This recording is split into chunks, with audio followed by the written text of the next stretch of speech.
கிறிஸ்தியசுக்குள் மிகவும் பிரியமாக அழைக்கப்பட்ட அன்புக்குரிய சகோதர சகோதரி யாவருக்கும் இந்த காலை பொழுதிலே கிறிஸ்துவுக்குள்ளான அன்பின் வாழ்த்துதலை தெரிவித்துக் கொள்கிறேன். தேவனுடைய பெரிதான கிருபை மீண்டும் நம்மை சகோதர சகோதரியாக இந்த இடத்துல ஒன்று கூட்டி ஜீவனோடு ஒரு நாளை நமக்கு கிருபையாய் கூட்டி தந்து இந்த நாளிலும் அவர் பாராட்டின கிருபைக்காக இந்த வேளையிலும் கூட நாம் நம்முடைய பிதாவாகிய தேவனுக்கு கிறிஸ்து மூலமாக நன்றிகளையும் துதிகளையும் ஸ்தோத்திரங்களையும் நாம் ஏறெடுத்துக்கொண்டு இந்த ஒரு பாடத்துக்குள்ளாக நாம் கடந்து செல்லலாம். சகோதரர் சொன்ன வண்ணமாக தேவன் அவருடைய பிள்ளைகளிடத்தில் எதிர்பார்க்கும் அன்பு என்கிற இந்த தலைப்பில் நம்ம இன்னைக்கு ஒரு சத்திய பாடத்தை சற்று நேரம் என்ன செய்யலாம்னா தியானிக்கலாம். அன்புக்குரிய சகோதர சகோதரி, இப்போ இந்த ஒரு கேள்வி, தேவன் நம்மிடத்தில் எதிர்பார்க்க அன்பு என்னன்னு கேட்டாலே நமக்கு எல்லாருக்குமே தெரிஞ்ச ஒரு விஷயம்தான். உடனே நமக்கு என்ன பதில் வரும்? என்ன பதில்? ஆகாவே அன்புங்கிறது நம்ம வாயிலிருந்து உடனே என்ன செய்யணும், அந்த பதில் வருங்கிறது எந்த மாற்று கருத்தும் கிடையாது. உண்மையில் இந்த அகாபே அன்பை இந்த உலகத்தில் காட்டினவர் யார்? அதுவும் நமக்கு தெரியும். யார்? முதல்ல யார்? நம்முடைய பிதாவாகிய தேவன். அன்புக்குரிய சகோதர சகோதரி, அப்போ தேவன் நம் மீது கொண்ட இந்த ஒரு மகாபெரிதான இந்த ஒரு அன்பு தான் எப்படின்னா, கிறிஸ்துவை நமக்காக தந்ததன் மூலமாக அது என்ன ஆச்சுன்னா, இவ்வளவாய் உலகத்தில் அன்பு கூர்ந்தா. எப்படின்னா, ஆண்டவராய் இயேசு கிறிஸ்துவை நமக்கு தந்து அன்பு கூர்ந்தாருங்கிற விஷயமும் நமக்கு நல்லாவே தெரியும். அப்போ தேவன் நம்மிடத்திலும் கூட இப்போ எதை தான் எதிர்பார்க்குறாருன்னா, இதே ஒரு அன்பை தான் என்ன பண்ணுறாருன்னா எதிர்பார்க்குறாரு.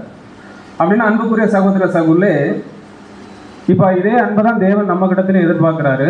இப்போ நம்ம என்ன செய்யணும்? இதற்கான முயற்சிகளை என்ன பண்ணணும்? எடுக்கணும். ஏன் நம்ம இந்த முயற்சிகளை எடுக்கணும்னு சொல்கிறோம்னா, நம்ம பார்த்த விஷயங்கள், நிறைய விஷயங்கள் நமக்கு தெரியும். கிறிஸ்துவுக்குள்ளாக ஞானஸ்தானம் பெற்று இதோ தேவனே சித்தம் செய்ய வருகிறேன் என்று வந்த நம்ம கூட தேவன் முதலாம் உயிர்த்தெழுதலில் நம்மளை பங்கடைய என்ன பண்ணியிருக்கிறான்னு அழைச்சிருக்கிறார். ஆனால் தற்காலத்தில் நிழலாக ஒரு காரியம் நமக்குள்ள அப்ளை ஆகுது. அது என்னன்னா, ஆதாமனுடைய பாவத்திலேருந்து, மரணம் என்னும் பாவத்திலேருந்து என்ன பண்ணிட்டாருன்னா நம்மளை மீட்டெடுத்துட்டார். அதுதான் அந்த அன்பினுடைய பிரத்யேகம். ஆனால் தேவன் எதில் நம்மளை வச்சிருக்கிறாருன்னா, புது சிஷ்ய பழைய மாம்ச சரீரத்தில் வச்சிருக்கிறார். அப்போ இந்த பழைய மாம்ச சரீரத்தில் ஏன் வச்சிருக்கிறாருன்னா, நாம என்ன பண்ணியாருன்னா, இந்த மாம்ச சரீரத்துக்குள்ள இருந்து தேவன்கிட்ட அகாபே அன்பு நமக்குள்ள வெளிப்படத்தக்கதாக நம்முடைய வாழ்க்கை என்ன பண்ணணும்? வெளிப்படுத்தி ப்ரூவ் பண்ணணும். ப்ரூவ் பண்ணாமல் நம்மளால் தேவன் எதிர்பார்க்கிறதான ஒரு அன்பை நம்மளால் என்ன பண்ண முடியாதுன்னா வெளிப்படுத்த முடியாது. ஸோ இந்த பாடத்துக்கு ஆதாரமாக கூட நம்ம வாசிக்கலாம். மற்ற 22ஆம் அதிகாரம் 39ஆம் வசனம் வாசி. மற்ற 22ஆம் அதிகாரம் 39ஆம் வசனம், இதற்கு ஒப்பாய் இருக்கிற இரண்டாம் கற்பனை என்னவென்றால், உன்னிடத்தில் நீ அன்பு கூறுவது போல பிறனிடத்திலும் அன்பு கூறுவாயாக என்பது. அப்போ இந்த வசனமும் நமக்கு நல்லாவே தெரியும். உன்னிடத்தில் நீ அன்பு கூறுவது போல பிறனிடத்திலும் அன்பு கூறுவாய். இப்போ கேள்வி என்னன்னா, நம்ம இந்த அன்பை காட்டுறோமா? என்னையும் சேர்த்தான் யாருக்கும் இங்கே யாருக்கும் விதிவிலக்கு கிடையாது. இப்போ நம்ம ஒவ்வொருவரும் நம்ம என்ன பண்ணலாம்னா, இந்த அன்பை நம்ம என்ன பண்ணுறோம்னா காட்டுறோமான்னா நம்முடைய பதில் என்ன? கேள்விக்குறிதான். காட்ட முயற்சிக்கலாம், காட்டலாம், காட்டிட்டு இருக்கலாம், இல்லை அதுக்கான பிரயாசம் படலாம். அதில் எந்த மாற்று கருத்தும் கிடையாது. ஆனால் அன்புக்குரியவர்களே, ஆனால் அன்பில் ஒரு முறை நம்ம என்ன பண்ணோம்னா, இந்த அன்பை நம்ம பின்பற்றி தான் ஆகணும், வெளிப்படுத்தி தான் ஆகணும். இதை நம்ம வெளிப்படுத்தாமல், இதுக்கான முயற்சிகளை எடுக்காமல், தேவன் கிறிஸ்து மூலம் வெளிப்படுத்தின அந்த அகாபைய புது சிருஷ்டி என்னும் இந்த ஒரு வாழ்க்கை முறையில் நம்மளால் என்ன பண்ண முடியாதுன்னா வளர்த்தி எடுக்கவே முடியாது. அன்புக்குரிய சகோதர சகோதரர், ஒரு வசனம் வாசிங்க, இங்கே வராது. எபேசியர் 1ஆம் அதிகாரம் 4ஆம் வசனம்.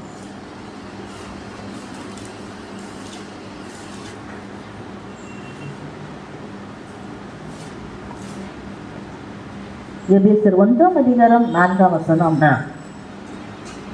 தமக்கு முன்பாக நாம் அன்பில் பரிசுத்தம் உள்ளவரும் குற்றமில்லாதவருமாய் இருப்பதற்கு அவர் உலக தோற்றத்துக்கு முன்னே கிறிஸ்துவுக்குள் நம்மை தெரிந்து கொண்டபடியே. அப்படின்னா அன்புக்குரிய சகோதர சகோதரிகளே, நல்லா கொஞ்சம் திங்க் பண்ணலாம். உலக தோற்றத்துக்கு முன்னாடியே நம்மளை என்ன பண்ணியிருக்கிறாரு? தெரிந்து கொண்டிருக்கிறாரு. அப்படி தெரிந்து கொள்ளப்பட்ட தேவனுடைய நோக்கம் என்னவா இருக்குன்னா, நம்ம கிட்ட தேவனுடைய நோக்கம் என்னவா இருக்குதுன்னா, நாம் அன்பில் பரிசுத்தம் உள்ளவர்களாயும், அடுத்தது குற்றமற்றவர்களாயும் அவருக்கு முன்னாடி போய் நிற்கணும்னா, இந்த அகாபே அன்பு என்னங்கிற இந்த ஒரு விஷயத்துல நம்ம வளராம அங்க போய் நிற்க முடியாது. அப்போ இதை நமக்கு நான் தான் பார்த்தோம், ஆதார வசனம் பார்த்தோம். இந்த அகாபே அன்பு வெளிப்படுத்துறதுக்கு காரணம் யாருன்னா தேவன் எப்படி வெளிப்படுத்துறாருன்னா, ஆண்டவராக இயேசு கிறிஸ்து இந்த மனுக்குலத்துக்காக தந்து அதை வெளிப்படுத்துறாரு. இப்போ அதே ஆண்டவராக இயேசு கிறிஸ்து படைக்கப்பட்ட அந்த தருணத்தில் அடுத்தது அவருடைய சிந்தையில், அவருடைய தெய்வீக திட்டத்தில், தெய்வீக தீர்மானத்தில் யாரை தேவன் நினைவு வச்சு இந்த ஒரு அண்ட சராசரங்களை படைச்சிருக்கிறாருன்னா, அவருக்காக கொடுக்கப்படுற 1,44,000 பேரை வச்சு தான் என்ன பண்ணியிருக்கிறாருன்னா இந்த உலகத்தையே படைச்சிருக்கிறாரு. அப்போ மனுக்குலம் தவறுங்கிறது தேவனுக்கு தெரியுமான்னு கேட்டால் தெரியும். அப்படி தவறுனாலும் அதுக்கு ஏற்ற ஒரு ப்ராசஸும் தேவன் என்ன பண்ணியிருக்கிறாரு, ஏற்படுத்துகிறார். அதுதான் யாருன்னா நம்முடைய ஆண்டவராக இயேசு. இப்போ ஆண்டவராக இயேசு கிறிஸ்துவனுடைய சபையாக நாம் மாறணும்னா, அவருடைய அங்கங்களாக நாம் மாறணும்னா, அன்புக்குரிய சகோதர சகோதரர்களே, குற்றமில்லாத, அதாவது அன்பில் பரிபூரணம் உள்ளவர்களா, நான் பரிசுத்தர் ஆகையால் நீங்களும் பரிசுத்தராயிருங்கள். அப்ப தேவன் பரிசுத்தரா இருக்கிறாருன்னா, அவரை தரிசிக்கணும்னா பரிசுத்தம் இல்லாத தன்மை கொண்டு நம்மளால அவரை என்ன பண்ண முடியாது, தரிசிக்க முடியாது. அப்ப இங்க நம்ம என்ன விஷயத்தை நம்ம சீர்தூக்கி பார்க்கணும்னு அன்புக்குரிய சகோதர சகோதரன் அதை பார்த்தோம். ஆதாமுடைய பாவத்திலிருந்து நம்மளை என்ன பண்ணிட்டாருன்னா தேவன் மீட்டு எடுத்துட்டார். ஆனா பாவ சரீரத்தெல்லாம் வச்சிருக்கிறாரு. அப்ப என்னென்ன ஒரு ப்ரூஃப் ஆகுதுன்னா, நம்ம அழிந்து போகக்கூடிய இந்த மாம்சத்துல இருக்கிறபடினால குற்றங்கள் குறைகள் நமக்குள்ள ஏற்படுவது இயல்பு, அதை தடுக்கவே முடியாது. ஆனா யாரெல்லாம் இதை ஓவர் கம் பண்றாங்களோ அவங்க தான் எதை வெளிப்படுத்த முடியும்னா தேவன் எதிர்பார்க்கிறதான அகாபே அன்பை வெளிப்படுத்த முடியும். உண்மையா இல்லையா? ஏன்னா பழைய மனுஷனை ஜெயிக்காம தேவன் எதிர்பார்க்கிறதான அன்பை நமக்குள்ள இருந்து என்ன பண்ண முடியாது, வெளிப்படுத்த முடியாது. இப்போ உதாரணத்துக்கு சில பிக்சர் போடுறோம் பாருங்க. இதெல்லாம் இன்னைக்கு இந்த உலகத்துல தேவனுடைய பிள்ளைகளாக இருக்கிற நாம காட்டுற சில அன்பின்படியான சில விஷயங்கள். உதாரணத்துக்கு இந்த பிக்சரை எடுத்துடுங்க.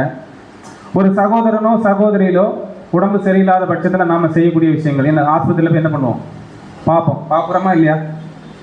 பார்க்குறோம் தானே. அடுத்து என்ன பண்ணுவோம், ஒரு சகோதரனுக்கு முடியாத பட்சத்தில் அவருக்கு என்ன பண்ணுவோம், நம்மளால முடிஞ்ச ஹெல்ப்பை பண்ணுவோம். இதுவும் நம்ம என்ன பண்ணுறோம்.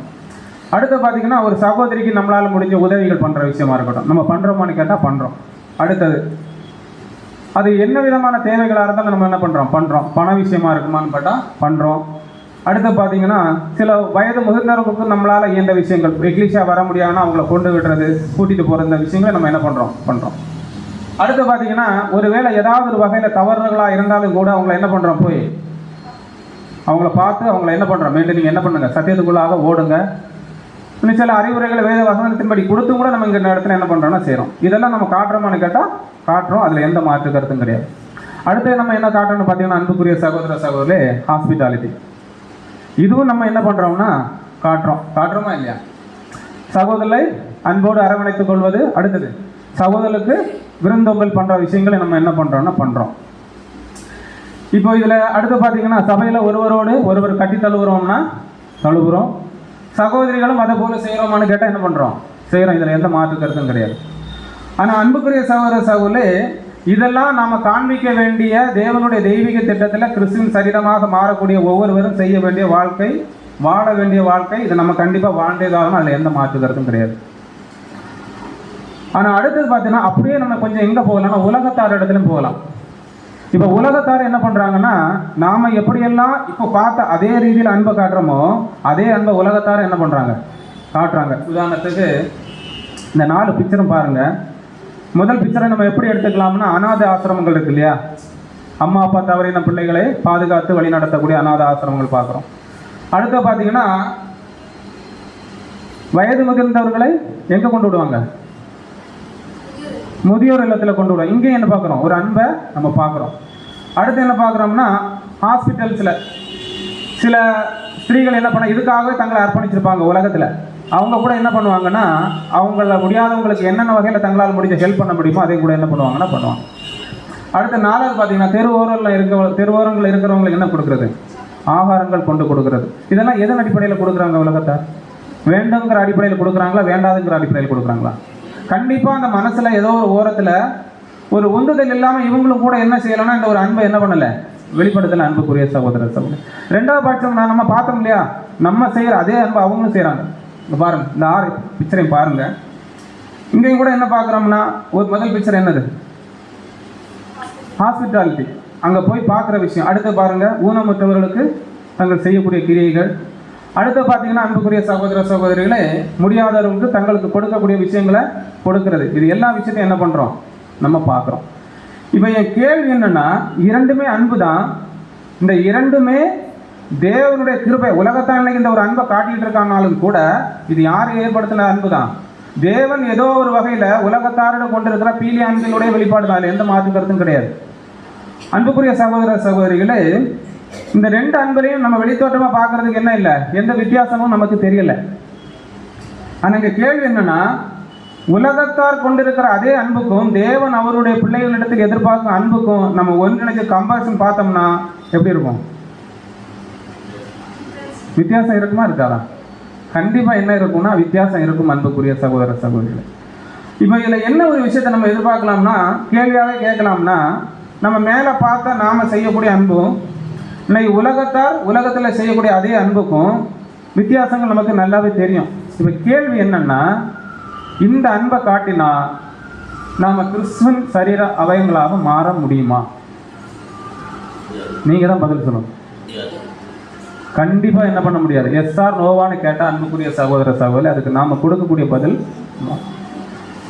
அப்படின்னா இங்க என்ன ஒரு அன்பை தேவன் நம்மிடத்தை எதிர்பார்க்கிறாருன்னு ஒரு கேள்வி கேட்டா நீங்க தான் இதுக்கு ஒரு பதில் சொல்லணும். அன்புக்குரியவர்கள், என்ன என்பை நம்மகிட்ட தேவன் எதிர்பார்க்கிறார்?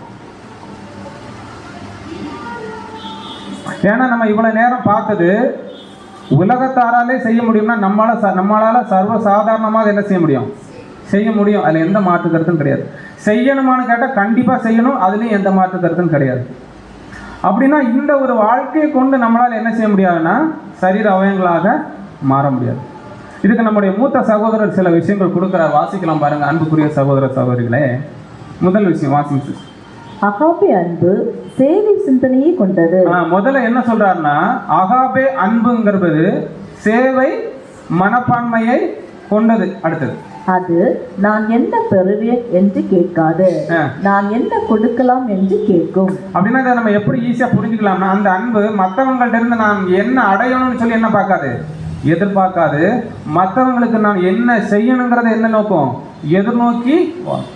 அப்ப அகாபே அன்புல தேவன் வச்சிருக்கிறதான முதன்மையான ஒரு வழிமுறை எதுன்னா, மற்றவங்கள்ட்ட எதிர்பார்க்கறது கிடையாது, நம்மளால் என்னெல்லாம் கொடுக்க முடியுமோ அதை கொடுக்கிறது. அடுத்து ரெண்டாவது பார்த்தீங்கன்னா, அகாபே அன்பு என்பது செயல்படும் பரிபூரண குணம். அப்ப இந்த பரிபூரண குணம் நமக்குள்ள வரணும்னா நம்ம ஒரு விஷயத்த மேல பார்த்தோம், நம்ம என்ன பண்ணணுமா, சேர்க்கக்கூடாது, இழக்கணும். மற்றவங்கள்ட்ட இருந்து சில விஷயங்களை நம்மளை ஆதாயப்படுத்திக் கொள்ளக்கூடாது. நமக்கிட்ட இருக்கிறதான விஷயங்களை மற்றவங்களுக்காக என்ன பண்ணணும், இழக்கணும். இந்த குணம் எப்படின்னா பரிபூரணமான குணம் என்ன சொல்றாருன்னா கொடுக்கிறார் அன்புக்குரிய சகோதர சகோதரி. அடுத்து பார்த்தீங்கன்னா, அது நியாயம், கருணை, நம்பிக்கை, தியாகம் ஆகிய அனைத்து மனிதரை கிறிஸ்துவின் வடிவாக மாற்றுகிறது. அந்த ஒரு எண்ணம் பரிபூரணமான குணம். அந்த குணம் ஒரு மனுஷனை எப்படி மாற்றுதுன்னா கிறிஸ்துவின் சாயலாக என்ன பண்ணுது, மாற்றுது அன்புக்குரிய சகோதர சகோதரி. அடுத்தது நாலாவது பார்த்தீங்கன்னா, தேவனுடைய பிள்ளைகள் முழுமைக்கு செல்லும் ஒரே பாதை அன்பு வழியே தான். ஆனால் அந்த அன்பு எந்த அன்பு இல்லைன்னா, நம்ம இவ்வளோ நேரம் பார்த்தாலே மேலே ஒரு சில பிக்சரோட இந்த அன்பு கிடையாது. ஆனால் இதை நம்ம காமிக்கணுமான்னு கேட்டால் கண்டிப்பாக காமிக்கணும். இப்போ லாஸ்ட் என்ன ஒரு பாயிண்ட் கொடுக்குறாருன்னா அன்புக்குரிய சகோதரர், கீழே பார்த்தோம் இல்லையா, அன்பின் உச்சநிலை என்பது தன் சுகத்தையும் உரிமையும் விட்டு கொடுத்து மற்றவர்களுக்காக என்ன பண்றது, நன்மை செய்வது. அப்போ ஒரு விஷயம் நல்லா நமக்கு புரிஞ்சுக்கலாம், தேவன் அவருடைய பிள்ளைகளிடத்துல எதிர்பார்க்கிற அன்பு என்னதுன்னு ஒரு கேள்வி கேட்டோம்னா ஒரு வசனத்தோட நீங்க இப்ப பதில் சொன்னீங்கன்னா நல்லா இருக்கும். நாம மற்றவங்களுக்கு செய்யற அன்பு எதா இருக்கும்னு ஒரு வசனத்தோட சொன்னீங்கன்னா நல்லா இருக்கும். நான் கேள்வியாவே கேட்கிறேன். அதாவது அப்படி என்றால் தேவன் அவருடைய பிள்ளைகளிடம் எதிர்பார்க்கும் அன்பு என்ன? வாசி. மத்தேயு 5:39 நான் உங்களுக்கு சொல்லுகிறேன், தீமையோடு எதிர்த்து நிற்க வேண்டாம். ஒருவன் உன்னை வலது கன்னத்தில் அறைந்தால் அவனுக்கு மறு கன்னத்தையும் திருப்பிக் கொடு. அன்புக்குரிய சகோதர சகோதரிகளே, பாடத்தினுடைய தலைப்புக்கு இதுதான் என்னது, தேவன் அவருடைய பிள்ளைகளிடத்துல எதிர்பார்க்கக்கூடியதான அன்பு. இப்ப உதாரணத்துக்கு ஆண்டவராய் இயேசு கிறிஸ்து சதிசெயர் பரிசெயர் மற்றும் வேதபாரல் மத்தியில போய் குற்றம் சுமத்தப்பட்டவராக நிற்கும் பொழுது அங்க அவருக்கு எதிரடையா எல்லாமே என்னதான் நடக்குது, ஏதாவது நன்மை நடந்துதா? அங்கதான் என்ன பண்றாங்க அவரை. இந்த வார்த்தை எங்க பேசுறாருன்னா 5ஆம் அதிகாரத்துல மலை பிரசங்கத்துல பேசுறாரு. அவருடைய ஊழிய பாதையின் துவக்கத்துல என்ன பண்றாரு, இந்த வசனத்தை பேசுறாரு. ஆனா இதே வசனம் அவருக்குள்ள நிறைவேறுது எங்கன்னா அவருடைய வாழ்க்கையின் முடிவு தருணத்துல என்ன ஆகுதுன்னா நிறைவேறுது. அப்ப அங்க என்ன பண்றாருன்னா, வேதபாரருக்கு இப்படியா பதில் சொல்வதனை கேட்டு அவருடைய ஊழியக்காரன் என்ன பண்றாருன்னா, ஆண்டவராக இயேசு கிறிஸ்து என்ன பண்றான், கன்னத்தில் அடி. அப்படின்னா அன்புக்குரிய சகோதர சகோதரி, இந்த இடத்துல ஆண்டவராக இயேசு கிறிஸ்து கேள்வி கேட்கிறாரு, நான் தவறாக ஏதாவது செய்ததுள்ளதானால் அதை எனக்கு ஒப்புவின்னு தான் கேட்கிறாரு, வேற எதுவுமே கேட்கல. திருப்பி அடிச்சாரா? இல்லை. அடிக்கிறவர்களுக்கு தன் தாடையும் அடுத்தது அப்படின்னா அன்புக்குரிய சகோதரர் மயிர் கத்திரிக்கிறவர்களுக்கு தன் என்ன பண்ணாரு, அப்படிப்பட்டதான ஒரு வாழ்க்கை வாழ்ந்த ஆண்டவர் நமக்கு சொல்றாரு, உன்னை ஒருவன் ஒரு கன்னத்தில் அறிந்தால் உன் மறு கன்னத்தை என்ன பண்ணு, திருப்பி போடு. அப்படின்னா அன்புக்குரிய சகோதர சகோதரர், தேவன் நம்மளிடத்துல எதிர்பார்க்கிற அன்பு என்ன அன்புனா இந்த அன்பு. இந்த அன்பு எதன் அடிப்படையில் நம்ம வாழ்ந்தா நம்ம வெளிப்படுத்த முடியும், இந்த அன்பு எதன் அடிப்படையில் நம்ம வாழாவிட்டால் வெளிப்படுத்த முடியாதுங்கிறத அன்னைக்கு நம்ம என்ன பண்ண போறோம்னா பார்க்க போகிறோம். அன்புக்குரிய சகோதர சகோதரர், ரெண்டாவது இந்த வசனமானது நமக்கு உலகத்தார்ட்ட எடுத்துடுங்க. முதலே பார்த்தோம் இல்லையா, ரெண்டு விஷயம், ஒன்று நாம செய்கிற அன்பு, இன்னொன்று உலகத்தார் செய்கிற அன்பு. இப்போ பொதுவாக உலகத்தில் போய் நல்லா ஒரு பார்த்துக்கலாம். இந்த ஒரு பிக்சர் போடுறோம் பாருங்க.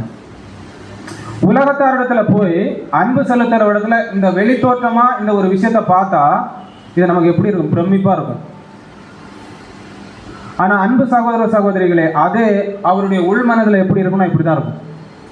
வெளித்தோற்றமா அது அன்பு தெரியும், ஆனால் அவங்கள்ட்ட உள்ளாக அந்த அன்பினுடைய ஒரு நல்ல எண்ணங்களோ செயல்பாடுகளோ அவங்கள்ட்ட என்ன ஆகாது, இருக்காது. அப்படின்னா இப்போ நம்மள்ட்ட வந்துடலாம், தேவன் நம்மள்ட்ட இதை எதிர்பார்க்கவே மாட்டாரு, இது நமக்குள்ள இருக்கவும் கூடாதுங்கிறத நம்ம என்ன பண்ணியிருக்கோம்னா புரிஞ்சிருக்கிறோம். அநேக பாடங்கள் கேட்டிருக்கிறோம், அநேக விஷயங்களை கூட நம்ம என்ன பண்ணியிருக்கோம்னா வாசி தெரிஞ்சிருக்கணும். அன்புக்குரிய சகோதரர், அப்போ இங்கே என்னன்னா, ஆனால் இதே போல வாழ முடியாது, நாம் வாழவும் கூடாது. அப்படியே ஒருவேளை இந்த பட்டதான எண்ணங்கள் நமக்குள்ள வந்தாலும் அதை உடனுக்குடன் என்ன பண்ணணும், கீரையை நுள்ளி போடுற மாதிரி என்ன பண்ணணும், அப்பப்போ அதை நுள்ளி போட்டுரும். அடுத்து என்ன ஒரு விஷயம் பார்க்கணும், ஆனால் அந்த அன்பை வெளிப்படுத்த முடியாமல் சிலர் என்ன பண்ணுறாங்கன்னா போராடுறாங்க. உண்மையா இல்லையா? ஒரு தப்பு பண்ணிடுவோம், ஒரு குற்றம் பண்ணிடுவோம், ஆனால் தேவ சமூகத்தில் போய் நம்மளை தாழ்த்தும் போது அது என்ன செய்யணும், இருதயத்தில் குற்றம் பண்ணும்போது நமக்கு அது என்ன ஆகும். பிரதர் ஒரு இடத்துல எப்படி கொடுக்குறாருன்னு அன்புக்குரிய சகோதர சகோதரிகளே, சிலர் அந்த அன்பை வெளிப்படுத்த முடியாமல் என்ன பண்ணுறாங்கன்னா போராடுறாங்கன்னு சொல்கிறாரு. அடுத்தது தேவ சமூகத்தில் போய் கதறுவாங்களாம், குமுறுவாங்களாம். ஏன் அவங்களால வெளிப்படுத்த முடியாதுன்னா அது ஒரு போராட்ட குணமாகவே அவங்களுக்குள்ள வெளிப்படும். என்னால் ஏன் இதெல்லாம் செய்ய முடியல, என்னால் ஏன் இதெல்லாம் வெளிப்படுத்தலைங்கிறத ஒரு போராட்ட குணமாக வெளிப்படும். ஆனால் அந்த நேரத்தில் அவங்கள தேற்றுகிற விஷயம் எதுவாக மட்டும் இருந்தால் தான் அந்த போராட்டத்தில் அவங்களால ஜெயிக்க முடியும்னா வசனம் அவங்களுக்குள்ள இருந்தால் மட்டும்தான் இந்த போராட்டத்தில் ஜெயம் கொண்டு அவங்களால தேவன் எதிர்பார்க்கிறதான ஒரு அன்பை தேவனுடைய பிள்ளைகளிடத்தில் என்ன பண்ண முடியும், வெளிப்படுத்த முடியும். அன்புக்குரிய சகோதர சகோதரிகளை, இப்போ இதில் இன்னொரு விஷயம் பார்க்கலாம். இப்போ உதாரணத்துக்கு இன்னைக்கு இந்த உலகத்தில் பாவம் பெருகி இருக்குதா, அநியாயம் பெருகி இருக்குதா, அக்கிரமங்கள் பெருகி இருக்குதா இல்லையா? இப்போ வசனம் இந்த கடைசி காலத்தில் இது நடக்கும்னு சொல்லுதான், நடக்காதுன்னு சொல்லுதான். அப்படின்னா பைபிள் நமக்கு சொல்லக்கூடிய விஷயம் என்னன்னா, அன்புக்குரிய சகோதர சகோதரே, இன்பியூட்டி, அதாவது அநீதி, அக்கிரமம் மற்றும் அநீதி இந்த கடைசி காலத்தில் என்ன ஆகும்னு சொல்லுது வசனம், பெருகுன்னு தான் என்ன ஆகியிருக்குன்னா சொல்லியிருக்கு.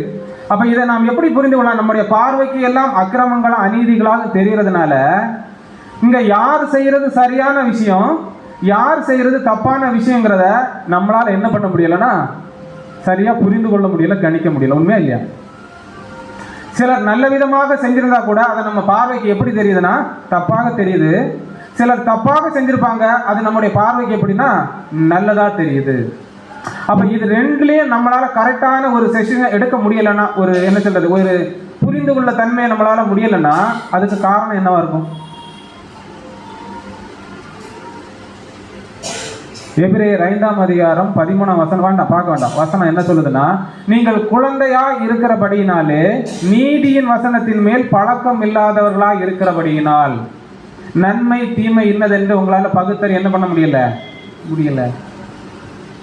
அப்போ இது எங்கேயும் நடக்கும்னா அன்புக்குரிய சகோதர சகோதரிகளே, அக்கிரமம் மிகுதியாவதனால் அனைவருடைய அன்பு தணிந்து போகும். அது எங்கேயும் நடக்கும்னா தேவ பிள்ளைகள் மத்தியிலும் கண்டிப்பா என்ன ஆகும், நடக்கும். அப்ப நடக்கும்போது இங்க நம்ம என்ன ஒரு வாழ்க்கையை வாழணுங்கிறது தான் இன்னைக்கு இந்த பாடம். அப்படின்னு அன்புக்குரிய சகோதரர், சத்தியத்தின்படி நம்மை சுற்றி என்ன நடக்கிறது என்பதை நம்ம புரிந்து கொள்ள முடியல. நம்மை சுற்றி என்ன ஒரு சூழலை தேவன் அனுமதித்திருக்கிறார் என்றதை நம்மளால உணர முடியலைன்னா நாம நீதியின் வசனத்துல இன்னும் என்ன ஆகும் இருக்கிறோம்னா பழக்கம் இல்லாதவர்களாக இருக்கிறோம். இது தேவனுடைய சித்தம், எது மனிதனுடைய சித்தங்கிறத நம்மளால என்ன பண்ண முடியல, புரிந்து கொள்ள முடியல. நம்ம பார்த்தாலே ஆதார வசனம், உன்னை நேசிக்கிறது போல நீ பிறனை நேசிங்கிற விஷயத்துக்கும், இப்ப பார்த்தோம்னா அக்கிரமம் மிகுதியாவதுனாலே அநேகருடைய அன்பு தணிந்து போகுங்கிற இந்த வசனத்துக்கு நம்முடைய மூத்த சகோதரர் ஒரு 4 பாயிண்ட் கொடுக்குறார்.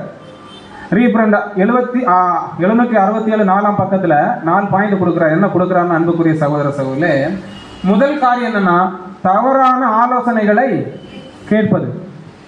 எப்படி தவறான ஆலோசனைகளை கேட்பது. அடுத்தது பார்த்தீங்கன்னா அதனால் வரும் நட்புகள். என்ன சொல்றாரு? அதனால் வரும் நட்புகள். அடுத்து என்ன சொல்றானா உலக சாயலில் அதிகமான ஈடுபாடு கொள்ளுதல். அடுத்து என்ன சொல்றாருன்னா அதன் மூலம் பாவம் செயல்களில் ஈடுபடும். இது நான் என்ன பண்ணல சொல்லல, இந்த வசனத்துக்கு அன்புக்குரிய சகோதர சகோதரி மூத்த சகோதரர் கொடுத்திருக்கக்கூடியதான கமெண்ட்ரி. அப்போ இங்க என்ன நம்ம சொன்னோம் இல்லையா, நம்ம நீதியின் வசனத்தின் மேல் பழக்கம் இல்லாதவங்களா இருக்கிறதுனால நமக்கு காதுக்கு வரக்கூடிய ஆலோசனைகள் நல்லதா கெட்டதாங்கிறத நம்மளால என்ன பண்ண முடியல, அறிஞ்சிக்க முடியல. அறிய முடியாததுனால அகாபே அன்புங்கிற அந்த ஒரு தன்மையை நமக்குள்ள முழுமையா வளர்த்தி கொள்ள முடியாது. அப்படி வளர்த்தி கொள்ள முடியாததுக்கு காரணம் என்னன்னா பார்க்குற விஷயம்தான், தவறான ஆலோசனை கேட்பது, அதனால் வரக்கூடியதான நட்பு. ஆக்சுவலி நான் ஒரு கேள்வி கேட்கிறேன், நம்முடைய ஐக்கியம் யாரோடு இருக்கணும்? வசனத்தோடு சொல்லுங்க. பிதாவாகிய தேவனோடும் குமாரனோடும் இருக்கணும். அப்ப சகோதர சகோதர ஐக்கியம் வைக்க கூடாதான்னு கேட்டா உடனே அப்படி தப்பான ஒரு எண்ணத்துக்கு நம்ம என்ன பண்ணிடக்கூடாது, போயிடும். கண்டிப்பா வைக்கணும். ஆனா அதுக்கு முதன்மை எதா இருக்கணும்னா அன்புக்குரிய சகோதர சகோதரே தேவன் மற்றும் கிறிஸ்து. இப்ப நான் ஒரு கேள்வியாவே கேட்கிறேன், நம்முடைய இந்த அழைப்புல நம்ம முதல்ல யாரை முன்னிறுத்தணும்? முதல்ல யாரு? தேவன். இரண்டாவது ஆண்டவராகிய, மூணாவது எதை நிறுத்தணும்? அன்புக்குரிய சகோதர சகோதரி, மூணாவது நம்ம எங்க டைரக்டா போயிடக்கூடாதுன்னா சகோதர அன்புங்கிற ஒரு விஷயத்துக்கு நம்ம போயிடவே கூடாது. அப்படி டைரக்டா போட்டோம்னா அந்த அன்பை நம்மளால முழுமையா வெளிப்படுத்தவே முடியாது. அப்போ மூணாவது நம்ம வாழ்க்கையில நம்ம கை கொள்ளக்கூடிய ஒரு விஷயம் என்னன்னா சத்தியம். அதனாலதான் 6 விதமான எது தந்திருக்கிறார் நமக்கு, ஆவியின் பட்டயங்கள் தந்திருக்கிறாரு. அந்த ஆவியின் பட்டயங்கள்ல நமக்கு முதல்ல தேவன் கை கொள்ள சொல்லிருக்கிற பட்டயம் என்னது? பவுல் எதை சொல்றாரு? சத்தியம் என்னும் கச்சை. அடுத்தது நீதி என்னும் மார்க்கவசம். அன்புக்குரிய சகோதர சகோதரிகளே, சத்தியத்துல வளராம நாம எதை வெளிப்படுத்தினாலும், நீதியை பின்பற்றாம நம்ம எதை வெளிப்படுத்தினாலும் அது தேவன் நம்ம கிட்ட காட்டின அகாபே அன்புனுடைய பக்கத்துக்கு என்ன ஆகாது, போகாது. அப்போ இங்க ஒரு விஷயத்தை நம்ம நல்லா புரிஞ்ச, இந்த காரியங்கள் கடைசி காலத்தில் எப்படியெல்லாம் நடக்குங்கிறத பழைய ஏற்பாட்டு காலத்திலே என்ன பண்ணியிருக்கிறான்னா சாலமோன் மூலமாக தேவன் நமக்கு என்ன பண்ணியிருக்கிறான்னு வெளிப்படுத்துறாரு. கடைசி காலத்துல அக்கிரமங்கள் நம்ம பார்க்கறது தப்பா தெரியுது இல்லையா, இது எப்படியெல்லாம் வெளிப்படுங்கிறத சாலமோன் ஞானிக்கு தேவன் என்ன பண்ணியிருக்கிறார்னா வெளிப்படுத்தியிருக்கிறார். அன்புக்குரிய சகோதர சகோதரிகளே, நீதிமொழிகள் 6ஆம் அதிகாரம் 17, 18 மற்றும் 19 வாசிங்க. அவையாவன மேட்டுமையான கண், பொய் நாவு, குற்றமற்றவர்களுடைய ரத்தம் சிந்தும் கை, துராலோசனை பிணைக்கும் இருதயம், தீர்வு செய்வதற்கு விரைந்தோடும் கால், அபத்தம் பேசும் பொய் சாட்சி, சகோதரருக்குள்ளே விரோதத்தை உண்டு பண்ணுதல் ஆகிய இவைகளே. அன்புக்குரிய சகோதர சகோதரி, நம்மளால சத்தியத்துல வளரலன்னா, சத்தியத்தின் பக்கம் நிக்கலன்னா முதல்ல எதை வெளிப்படுத்த முடியாது? தேவன் எதிர்பார்க்கிறதான அகாபே அன்பை நம்மளால என்ன பண்ண முடியாது, கண்டிப்பா வெளிப்படுத்த முடியாது. அப்ப தேவனுடைய அகாபே அன்பை நம்ம வெளிப்படுத்தினாதான் இப்படிப்பட்டதான காரியங்கள் நம்மளை நெருங்கி வருதுன்னா நம்மளால என்ன பண்ண முடியும், அண்டர்ஸ்டாண்ட் பண்ண முடிஞ்சு இதுல இருந்து நம்மளால கண்டிப்பா என்ன பண்ண முடியும், விலக முடியும். இது கடைசி நாளுக்கு நடக்கக்கூடிய விஷயங்களை தேவன் என்ன பண்ணிட்டாரு. அடுத்தது என்ன கொடுக்குறாங்கன்னா இதே வசனத்துல நீதிமொழி ERV பாத்தீங்கன்னா அன்புக்குரிய சகோதர சகோதரிகளே வழக்கு மன்றத்தில் பொய்யை சொல்பவன், உண்மை இல்லாதவற்றை கூறுபவன், பிரிவின விவாதங்களை தொடங்கி வைத்து அடுத்தவர்களுக்குள்ளே சண்டையை மூட்டுவன். அதான் ரசல் பிரதர் எப்படி கொடுக்குறாருன்னா, முதல்ல நம்ம தவறு கூட ஒரு விஷயம் என்னன்னா, தவறான ஆலோசனைகளை கேட்பது. இப்ப தவறான ஆலோசனை நம்ம கேட்கணும்னா இது தவறா இல்ல சரியான்னு நம்மளால புரிஞ்சு கொள்ள முடியணும்னா, அன்புக்குரிய சகோதர சகோதரிகளே, இந்த விஷயங்கள்லாம் கடைசி காலத்துல ஏதாவது ஒரு ரூபத்துல ஏதாவது ஒரு வழியில நம்மளை தொடருங்கிறத நமக்கு நல்லாவே தெரியுமா தெரியாதா? கண்டிப்பா என்ன ஆகும்? தெரியும். இதை கண்டுபிடிக்கிறது தான் யாருடைய வேலை? நம்முடைய வேலை. அதனாலதான் அன்புக்குரிய சகோதர சகோதரி, பழைய மனுஷனுக்குள்ள இந்த புதிய சிஷ்ய தேவன் என்ன பண்ணியிருக்கிறாருன்னா வச்சிருக்கிறார். அப்ப இந்த பழைய மனுஷனுக்குள்ள வைக்கப்பட்ட இந்த புதிய சிஷ்யை வளர்த்தெடுக்கக்கூடிய அந்த வாழ்க்கை முறையில பழைய சிஷ்யை கொல்றதுதான். இதெல்லாம் நம்ம எதிர்த்தோம்னா, இதற்கு எதிராக நம்ம போர் ஆயுதங்களை பயன்படுத்தினோம்னா, இதற்கு எதிராக நம்ம தேவனுடைய வல்லமையை பயன்படுத்தினோம்னா நம்மளால என்ன செய்ய முடியும்? புது சிஷ்யை வளர்த்தி எடுக்க முடியும். ஒருவேளை இதுகளுக்கு உட்பட்டு நம்ம போயிட்டோம்னா புது சிஷ்யை வளர்த்து எடுக்கவும் முடியாது. நம்மளால தேவன் எதிர்பார்க்கிறதான அகாபை அன்பை வெளிப்படுத்த முடியாது. அன்புக்குரிய சகோதரர்,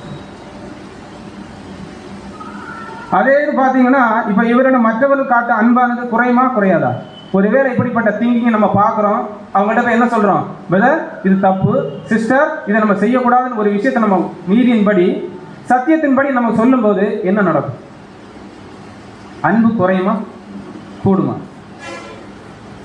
இங்கே தான் பிரச்சனை. அன்புக்குரிய சகோதர சகோதரி, நம்ம தெளிவாக பார்க்குறோம். இந்த தருணத்தில் நம்ம முடிவு நம்முடைய வாழ்க்கையில நம்ம எதை பின்பற்றணும் எதை பின்பற்றக்கூடாதுங்கிற விஷயங்கள் நமக்குள்ள தெரியாம இருக்கிறதுனால, ஒரு சகோதரனோ ஒரு சகோதரியை நான் செய்த தப்பை என்னிடத்தில் வந்து தவறு என்று சொல்லும் போது அதனால நம்மளால என்ன செய்ய முடியல? ஜீரணிக்க முடியாது. அப்படி ஜீரணிக்க முடியாம போகும் பட்சத்துல எது குறைஞ்சு போகுது? அன்பு குறைஞ்சு போகுது. ஆனா நம்ம ஆண்டவராக இயேசு கிறிஸ்து நமக்கு என்ன சொல்லியிருக்கிறார்?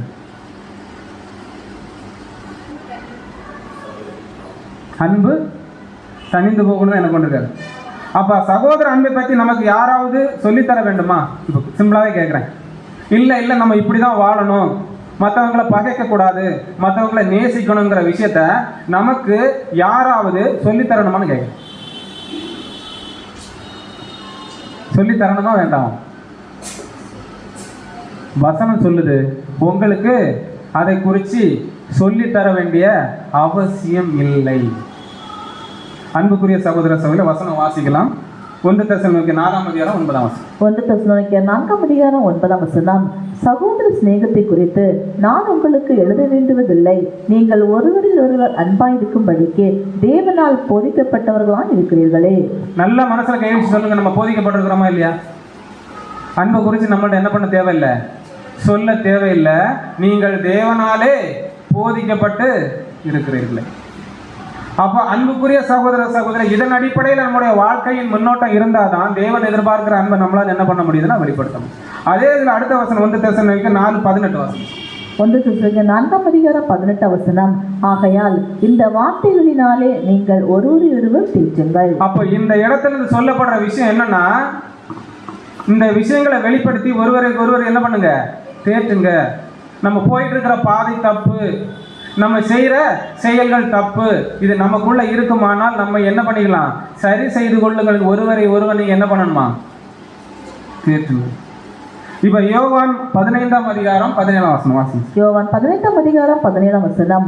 நீங்கள் ஒருவரில் ஒருவர் அன்பா இருக்க வேண்டும் என்று இவைகளை உங்களுக்கு கற்பிக்கிறேன். அப்ப நீங்கள் ஒருவரில் ஒருவர் அன்பா இருக்க வேண்டும் என்று இவைகளை உங்களுக்கு கற்பிக்கிறேன். அப்ப திரும்ப அடுத்தது சொல்றாரு யோவான் 13:35. யோவான் 13:35. நீங்கள் ஒருவரில் ஒருவர் அன்புள்ளவர்களாய் இருந்தால் அதனால் நீங்கள் என்னுடைய சீசர்கள் என்று எல்லாரும் அறிந்து கொள்வார்கள் என்றார். அன்புக்குரிய சகோதர, இந்த வெளிப்பாடை யாரெல்லாம் வெளிப்படுத்துறாங்களோ இதுதான் ஆதார வசனத்துல தேவன் எதிர்பார்க்கிற, தேவன் அவருடைய பிள்ளைகளிடத்தில் எதிர்பார்க்கும் அன்பை காண்பிக்கிறவர். அப்ப நல்லாவே நமக்கு ஒரு விஷயம் தெரியுது, நல்லாவே நமக்கு புரியுது, தேவன் இதை நமக்கு வெளிப்படுத்தியிருக்கிறாரு. எப்படியெல்லாம் வெளிப்படுத்தியிருக்கிறாருன்னா அதுக்கு நமக்கு சொல்றதுக்கு என்ன இல்லை, வார்த்தைகளே கிடையாது. அந்த அளவுக்கு தேவன் என்ன பண்ணியிருக்கிறாருன்னா நமக்கு வெளிப்படுத்துறாரு. ஆனா இந்த அன்பை தேவன் தன்னுடைய பிள்ளையிடம் கண்டிப்பா எதிர்பார்க்கிறார். ஆனால் நமக்கு என்ன இருக்கு? சுயாதீனம் இருக்கு. மற்றவர்கள் எனக்கு என்ன செய்யறாங்களோ அதுக்கு நான் என்ன பண்ணலாம்? பதிலுக்கு பதில் செய்யலாம். ஒருவர் நன்மை செய்தால் அவங்களுக்கு நன்மை செய்யலாம், ஏன்னா அது என்னுடைய சுயாதீனம். ஒருவர் எனக்கு தீமை செய்தால் அவருக்கு நான் தீமை செய்யலாம், அதுவும் என்னது, என்னுடைய சுயாதீனம். ஆனால் நம்முடைய அப்பா இதை நம்மள்ட்ட என்ன பண்ணலை, எதிர்பார்க்க. அப்போ நம்முடைய அப்பா நம்மள்ட்ட எதிர்பார்க்கறது என்னது? வசனம் வாசிக்கலாம். 1 தெசலோனிக்கேயர் 5:15. 1 தெசலோனிக்கேயர் 5:15.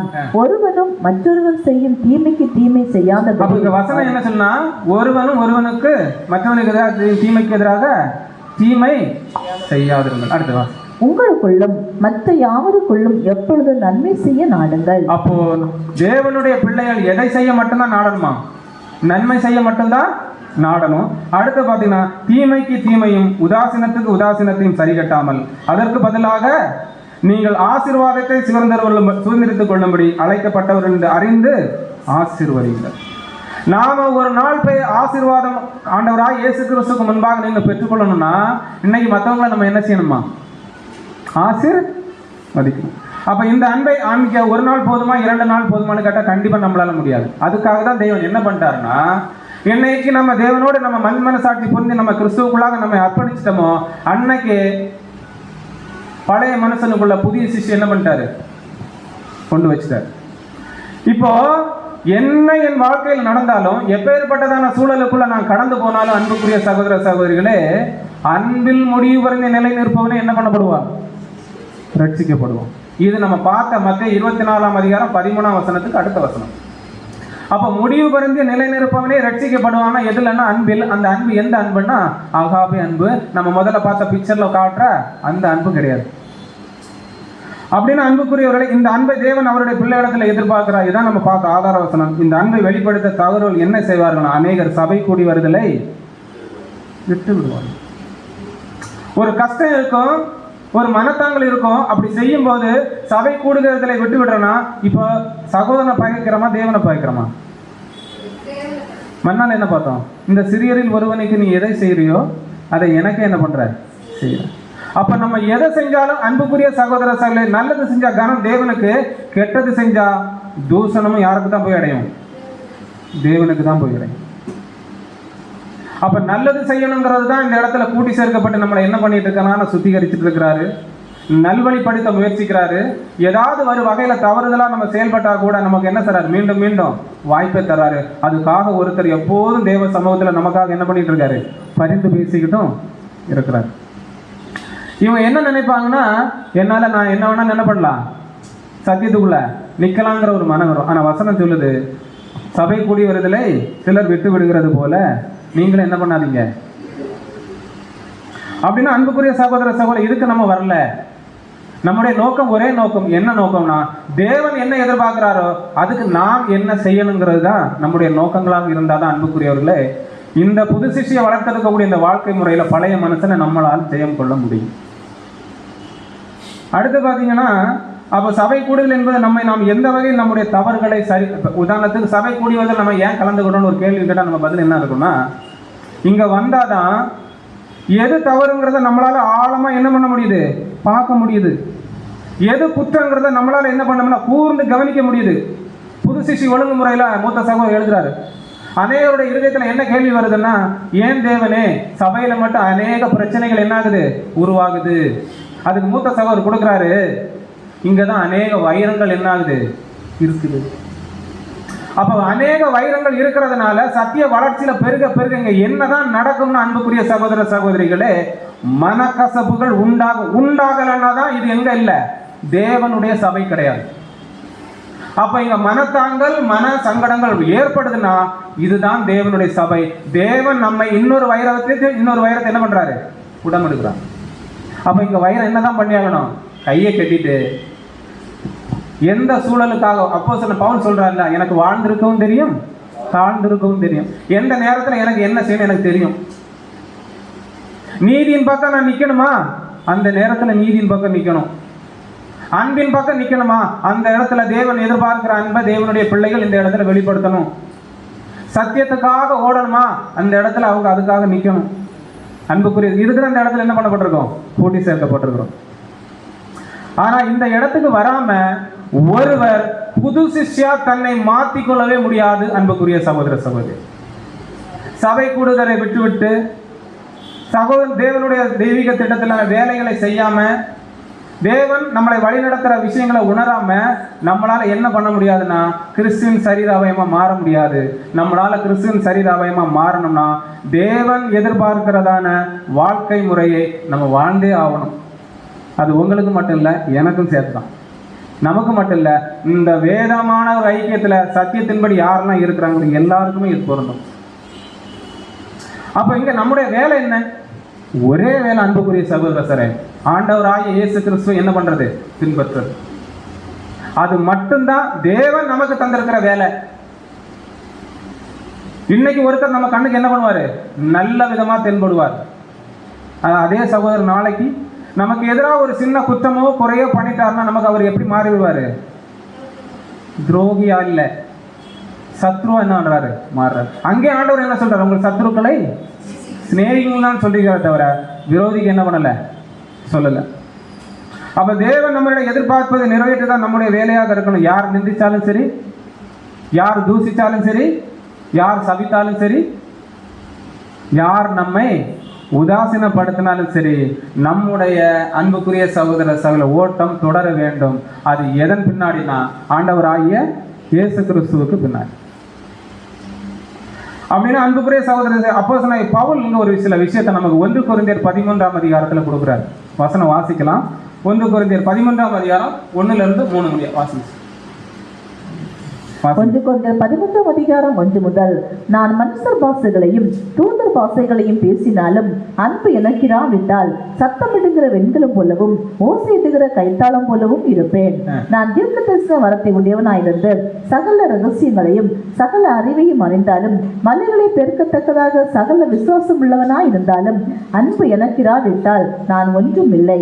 எனக்கு உண்டான யாவற்றையும் நான் அன்னதானம் பண்ணினாலும் என் செல்வத்தை சுட்டரிக்கப்படுதல் கொடுத்தாலும் அன்பு எனக்கு இராவிட்டால் எனக்கு பிரயோஜனம் ஒன்றும் இல்லை. அன்புக்குரிய சகோதர சகோதரி, இந்த 3 வசனமும் நமக்கு என்ன சொல்லுது?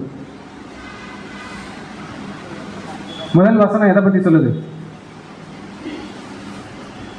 ஊழியத்தை பத்தி என்ன பண்ணுது? சொல்லுது. 2வது சத்தியத்துல நாம் அடைகிற அறிவை பத்தி சொல்லுது. 3வது வசனம் எதை சொல்லுது? நம்முடைய அர்ப்பணிப்பை பத்தி என்ன பண்ணுதுன்னா பேசுது. அன்புக்குரிய சகோதர சகோதரி, இங்க பிரதர் என்ன விளக்கம் கொடுக்கிறாருன்னா வாசிச்சு.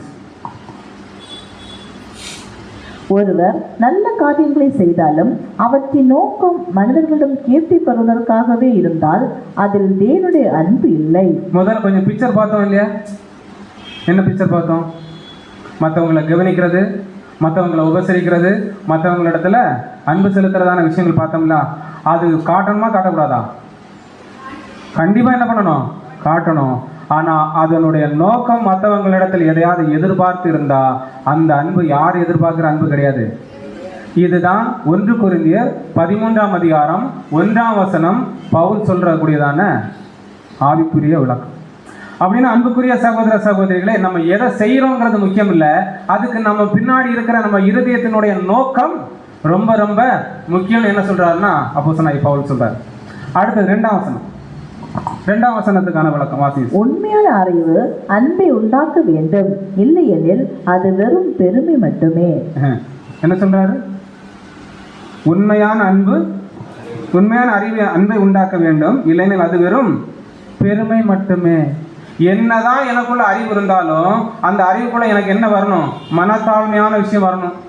மனத்தாழ்மையான ஒரு விஷயம் கொண்டு இல்லாம நான் மற்றவங்களுக்கு முன்பாக அறிவை கொண்டு நான் அன்பை வெளிப்படுத்தின அந்த அன்புக்கு என்ன இல்லை, எந்த பிரயோஜனமும் கிடையாது. அடுத்து 3வது விஷயம். அடுத்து என்ன சொல்றாருன்னா, அறிவு இருந்தும் அன்பில்லாதவன் அபாய கரமா. இதை எப்படி நம்ம புரிஞ்சுக்கலாம்? அறிவு இருக்கு, அதை என்ன பண்ணிடுறோம்? அறிவு இருமாப்பை உண்டாக்குங்கிறது நமக்கு வசனமே என்ன பண்ணுது? சொல்லுது.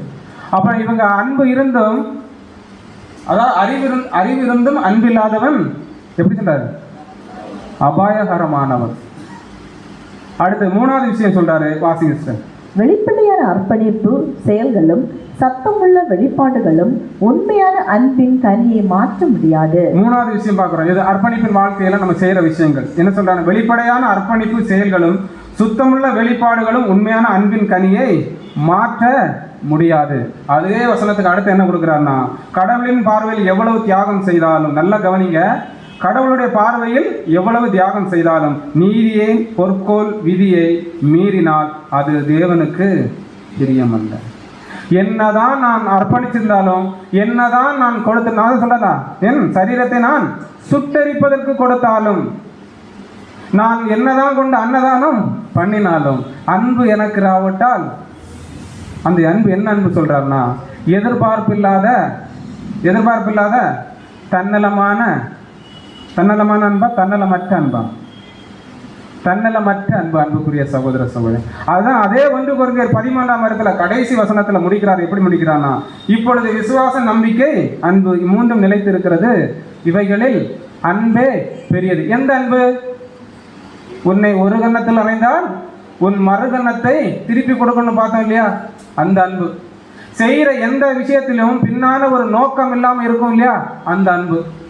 மற்றவங்க நிந்தித்தாலும் துன்பப்படுத்தினாலும் கஷ்டப்படுத்தினாலும் தாங்குது இல்லையா, அந்த அன்பை பற்றி பேசுகிறாங்க. அன்புக்குரிய சகோதர சகோதரிகளை, இதை தான் ஆண்டவராய் இயேசு கிறிஸ்து என்ன பண்ணியிருக்கிறான், அன்புக்குரிய சகோதர சகோதரிகளே நமக்கு வெளிப்படுத்தியிருக்கிறார். அந்த அன்புக்கு பேரை தான் என்னென்னு பார்க்குறோம்னா அகாபே. இதுக்கு இன்னொரு விளக்கம் பார்க்கலாம். இது என்ன கொடுக்குறாருன்னு நம்முடைய மூத்த சகோதரர், இது தேவனுடைய சுபாவத்தின் பிரதிபலிப்பு, நாவிலும் கிரியையிலும் எண்ணங்களிலும் வெளிப்படும் தேவ சுபாவ அன்பு.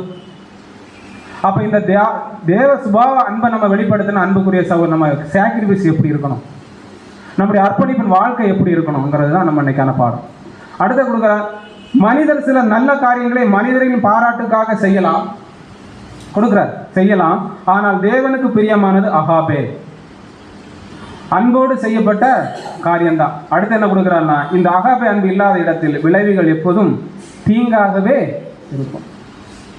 நம்ம பாதம் சொன்னோம்னா, நம்ம செய்யற விஷயங்களை மற்றவங்களால என்ன பண்ண முடியாது, கணிக்க முடியாது. இவர் நல்லது செய்யறாரா தீமை செய்யறாரா இந்த விஷயத்த நம்மளால கணிக்க முடியாது. அதுக்கு காரணம் என்னன்னா, சத்திய வசனத்தின் மேல் நமக்கு பழக்கம் இல்லாத காரணத்தினால். அன்புக்குரிய சகோதரர், ஒரு நன்மை செய்தா ஒரு தீமை செய்தா, அது தீமை செய்யும் பட்சத்தில் வசனம் நமக்கு என்ன செய்யணும், செய்யாதங்கிற ஒரு விஷயத்தை உணர்த்தணும். ஒருவேளை நன்மை செஞ்சோம்னா அந்த சடுதியிலேயே அந்த பொழுதிலேயே கனத்தை தேவனுக்கு கொடுக்கக்கூடியவர்களாக இருக்கணும். இதை ரெண்டையும் நம்ம செய்கிறவர்களாக இருந்தோம்னா, அன்புக்குரிய சகோதர சகோதரிகளே, தேவன் எதிர்பார்க்கிற அன்பு கொஞ்சமாவது நம்மளால என்ன பண்ண முடியும், வெளிப்படுத்த முடியும்.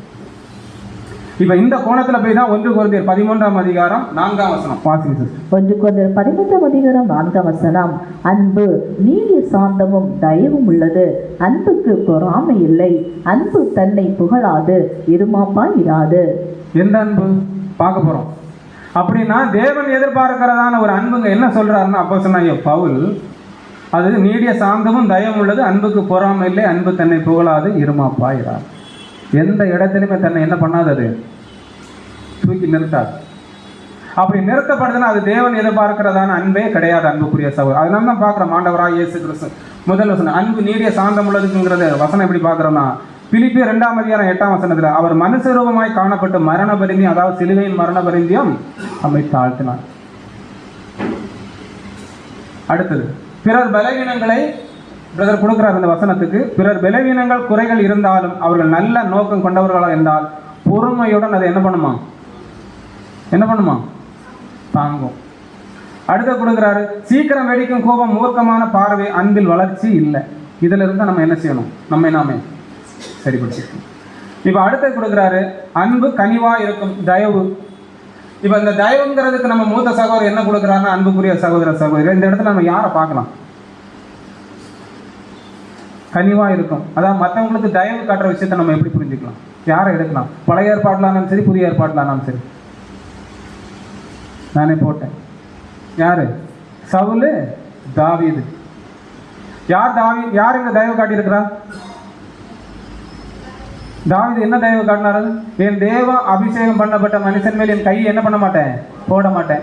ஆனா அவருக்கு என்ன வாய்ப்பு இருந்தது, அவரை கொலை செய்யறதுக்கே வாய்ப்பு இருந்தது. ஏன்னா அவ்வளவு செஞ்சிருக்காரு இவருக்கு. ஆனா இந்த மனுஷன் என்ன சொல்றாருன்னா, என் தேவன் அபிஷேகம் பண்ண மனுஷன் மேல் நான் என் கை என்ன பண்ண மாட்டேன், போட மாட்டேன். அப்ப இதுக்கு என்ன பார்க்கணும்னா, தவறு செய்கிற இடத்திலும் கருணையுடன் நடக்கும். எந்த அன்பு, சத்தியத்தின்படி வாழ்கிற அன்பு. அன்புக்குரிய சகோதர சகோதரிகளை, இதுக்கு வசனம் பார்க்கிறோம், நான் உங்களுக்கு சொல்லுகிறேன், உங்கள் சத்துருக்களை சிநேகியுங்கள், உங்களை சபிக்கிறவர்களுக்காக என்ன பண்ணணுமா? ஜெபம் பண்ணணும். அப்படின்னா அன்புக்குரிய சகோதரர், இப்படி செய்வதனால் அடுத்த வசனம் என்ன சொல்றதுன்னா, நீங்கள் பரலோகத்தில் இருக்கிற உங்கள் பிதாவுக்கு புத்திரராக இருப்பீர்கள். அப்ப இந்த வாழ்க்கை தான் அந்த புத்திரர சுகாரத்தில் நம்ம கொண்டு அடைய செய்யுமே ஒழிய, பகைய பகையாகவும் தீமை தீமையாகவும் நம்ம அணுகணும்னா இங்கேயே என்ன பண்ணிடலாம், இருந்துட்டு இங்கேயே அதுக்கான பலனை அனுபவிச்சு என்ன பண்ணலாம், போயிடலாம். இதுக்கு தேவன் நம்மளை என்ன பண்ணல, அன்புக்குரிய சகோதர சகோதரர், நம்மை அழைக்கல. அடுத்து பார்த்தீங்கன்னா, வீட்டிலோ சபையிலோ வேலை செய்கிற இடத்திலோ எங்கிருந்தாலும் அன்பு நாகரிகத்துடனும் மரியாதையுடனும் நடந்து கொள்ளும்.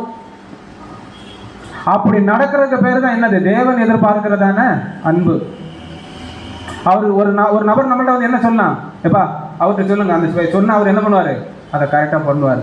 ஏன்னா அவர் என்ன பண்ணுறாரு, நியாயமாக மற்றவங்களுக்கு பிரயோஜனமான முறையில் என்ன பண்ணுறாரு, நடக்கிறார். இதே இதுக்கு வசனம் பார்க்குறோம், உங்கள் செய்கைகளின் பலனை இழந்து போகாமல் பூரண பலனை பெறும்படிக்கு எச்சரிக்கையாக இருங்கள். சத்தியத்தில் வாழ்ந்துட்டு இருக்கிறோம், அர்ப்பணிப்பின் வாழ்க்கைக்குள்ள இருக்கிறோம், நிறைய நன்மைகள் செய்கிறோம், தேவனுக்கு பிரியமா நிறைய காரியங்கள் வாழ்கிறோம். ஆனால் ஏதாவது ஒரு இடத்துல ரீமார்க் ஆயிட்டுனா அதற்கான பலனை நம்ம அடையாமல், தேவன்கிடத்திலிருந்து அடையாமல் போயிடும். அன்புக்குரிய சகோதர சகோதரிகளை, அப்ப எந்த நிலையிலும் நாம் பெற்றுக்கொண்டிருக்கிறதான இந்த ஒரு வாய்ப்பை நம்ம என்ன பண்ணக்கூடாது, தவற விடவே கூடாது. அடுத்த சொல்றாரு, அன்புக்கு பொறாமை இல்லை. யார் எடுக்கலாம் இந்த இடத்துல?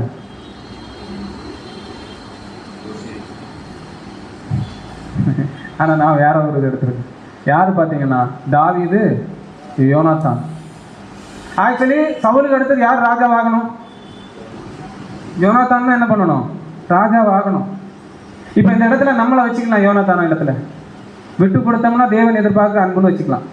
விட்டு கொடுக்கலன்னா, ஆனா யோனாத்தான் என்ன பண்றாரு, தாவீதுக்காக தன் சிங்காசனத்தை விட்டு கொடுக்குறாரு. சந்தோஷமா நீ என்ன பண்ணு, ஏன்னா உன்னை தேவன் என்ன பண்றாரு, நடத்துகிறார். எங்களுக்கு அவரிடத்தில் கிருபை கிடைக்கும்படியாக எங்களுக்காக என்ன பண்ணணும்னு சொல்றாரு யோனாத்தான், ஜெபின்னு சொல்றாரு. யார்கிட்ட? தாவீதுகிட்ட. அன்புக்குரிய சகோதர சகோதரி, இதுதான் தேவன் எதிர்பார்க்க. அன்புக்கு என்ன இல்லை, பொறாமை இல்லை. அது சொல்றாரு, பிறருடைய ஆழ்க்கையை ஆசீர்வாத வெற்றியை பார்த்து என்ன பண்ணாதான், மனம் வருந்தாது. அந்த பொறாமை என்ன செய்யாதான், தேவ அன்பு வராது. அடுத்து சொல்றாரு, மாறாக பிறர் ஆவிக்குரிய வாழ்வில் முன்னேறும் போது அது மகிழ்ச்சி அடையும். அடுத்து சொல்றாரு, பொறாமையின் வேர் சுயநலம், ஆனால் அன்பின் வேர் தியாகம். இதுதான் யாருடைய அன்பு, ஆண்டவராகிய இயேசு கிறிஸ்து வெளிப்படுத்தின அன்பு. நம்மளால கண்டிப்பா இன்னைக்கு வரைக்கும் முடியல, என்னால முடியல.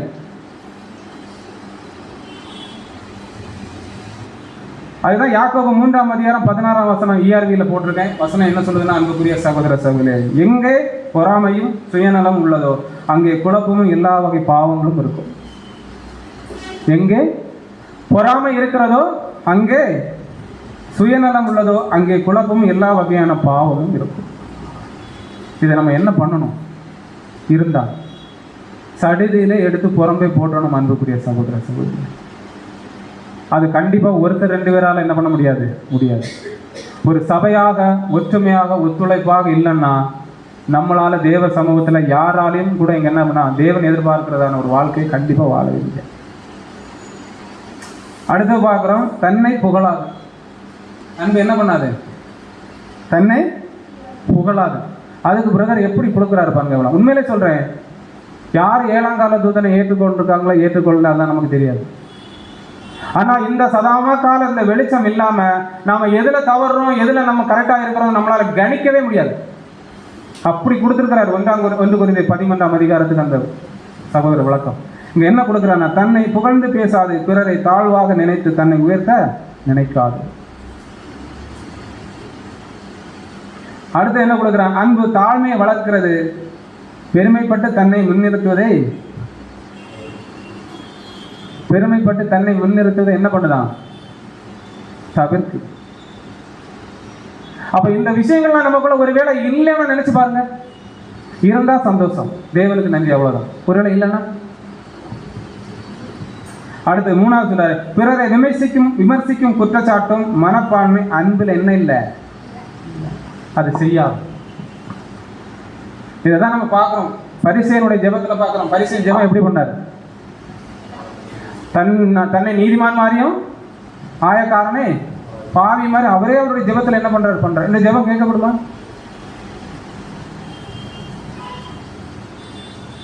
அன்புக்குரிய சகோதர சகோதரிகளே, அடுத்து சொல்றாரு, அன்பு இருமாப்பா இராது.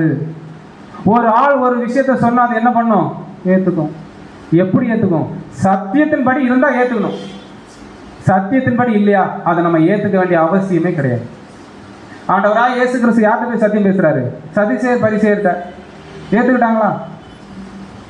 எங்கடா ஓட்ட இருக்கு குற்றம் கண்டுபிடிக்கலாம், எந்த விஷயத்துல இவரை குற்றம் கண்டுபிடிச்சு இவரை கொல்லலாம்ங்கிறதான் யாருடைய நோக்கமா இருக்கு? சதிசேயர் பரிசேயருடைய நோக்கம். அதான் சொல்றாரு, அன்பு என்ன பண்ணாது? இருமாப்பா இராது. சத்தியமா இருந்தா அதை தனக்குள்ள அது ஏத்துக்கும் அன்புக்குரிய சகோதரர். அதான் சொல்றாரு, என்ன பார்க்கிறோம்னா, பிறர் குறைகளை சுட்டி காட்டி தன் குறைகளை மறைக்கும் அகங்காரம் அன்பில் இல்லை. அடுத்த சொல்றாரு, தேவனுடைய சுதந்திரத்தின் மேல் ஆண்டு கொள்வது அன்பின் தன்மை அல்ல, அது சேவை அன்பு மனப்பான்மையுடன் நடக்கிறது. சேவை செய்வது மட்டும்தான் அந்த அன்பு. அடுத்த மூணாவது சொல்றாரு, அறிவு மட்டும் இருந்தால் அது பெருமையை உண்டாக்கும், ஆனால் உண்மையான தெய்வீக அன்பின் அறிவானது என்னது? குணலட்சணத்தை என்ன பண்ணும்? கட்டி எழுப்பும். அப்ப தேவன் எதிர்பார்க்கிற அன்பு அன்பு அன்புன்னு நம்ம சொல்லிட்டு போறது ஒரு விஷயமே கிடையாது. வசனங்கள் என்ன சொல்லுது, அந்த வசனங்களுடைய வெளிச்சம் நமக்கு என்ன சொல்லுங்கிற விஷயத்த நம்ம தனிப்பட்ட தியானங்களோ நம்ம கேட்கிற சத்தியத்தை பாடத்துக்கும் நம்முடைய முழுமையான இருதயத்தை ஒப்பு கொடுக்காமலோ இந்த விஷயத்த நம்மளால கணிக்க முடியாது அன்புக்குரிய சகோதர சகோதரிகள். அடுத்த சொல்ல, எல்லாவற்றிற்கும் மேலமாக 1 பேதுரு 4:8 சொல்றாரு, எல்லாவற்றிற்கும் மேலாக ஒருவரில் ஊக்கமாக அன்புள்ளவராயுங்கள், அன்பு திரளான பாவங்களை மூடும். எந்த அன்பு? 1 கொரிந்தியர்ல சொல்லப்பட்டிருக்கிறதா அன்புகளை யார் காமிக்கிறோமோ அவர்கள் மற்றவருடைய பாவங்களை என்ன பண்ணுவாங்களாம்? மூடுவாங்க. யார்கிட்டயுமே என்ன பண்ண மாட்டாங்க? சொல்ல மாட்டாங்க. அதான் 1 கொரிந்தியர் 13:5 சொல்றாரு, அந்த அன்பு அடுத்தது என்ன செய்யாதுன்னா, அயோக்கியமானதை செய்யாது, தற்பொழிவை நாடாது, சினமடையாது, தீங்கு நினையாது. அது ஈஆர்கள் எப்படி இருக்கணும்? ஆர்சி பைபிள்ல, அன்பு இழிவானதை செய்யாது, தன்னலம் நாடாது, எரிச்சலுக்கு இடம் கொடாது, தீங்கு நினைக்காது. இதுக்கும் கொடுக்குறாரு மூத்த சகோதரர் விளக்கம். என்ன கொடுக்குறாருன்னா, அயோக்கியமானதை செய்யாதுங்கிற அந்த ஒரு விஷயத்துக்கு எப்படி கொடுக்குறாருன்னா, அன்பு ஒருபோதும் அநாகரிகமாகவும் மரியாதையற்றும் நடக்காது. என்ன பண்ணாது? மரியாதையற்று ஒரு இடத்துல என்ன பண்ணாது? அது வயதுல சின்னவரோ பெரியவரோ கண்டிப்பா என்ன கொடுக்கும்? அடுத்த சொல்றாரு, அன்பு சிறிய விஷயங்களில் மரியாதையை காட்டும். அது எவ்வளவு பெரிய சின்ன விஷயமா இருந்தாங்க, சத்தியமா அதுக்கு முழுமையான மரியாதை என்ன பண்ணாது? கொடுக்கும். அடுத்து சொல்றாரு, பெருமை அநாகரிகத்திற்கான அடிப்படை. அது நம்மகிட்ட என்னவே பண்ணக்கூடாது, வரவே கூடாதுங்கிறது சொல்றாரு. அடுத்து சொல்றாரு, தற்பொழிவை நாடாது. தற்பொழிவை நாடாதுன்னு அன்புக்குரியவர்களே, சுயநலமாக பிறருடைய நலனையே கருதும். அதுக்கு என்ன இருக்காது? சுயநலம் இருக்காது, பிறருடைய நன்மையே அது கருதும்னு சொல்றாரு. அடுத்த சொல்றாரு, பிறரை தவறாக நடத்துவதற்கு தானே தவறாக நடத்தப்படுவதை சகிக்கும். முக்கியமான பாயிண்ட். பிறரை தவறாக நடத்தாது, ஒருவேளை மற்றவர்களால் அவர் தவறாக நடத்தப்பட்டா அதை எல்லாம் என்ன பண்ணுமா?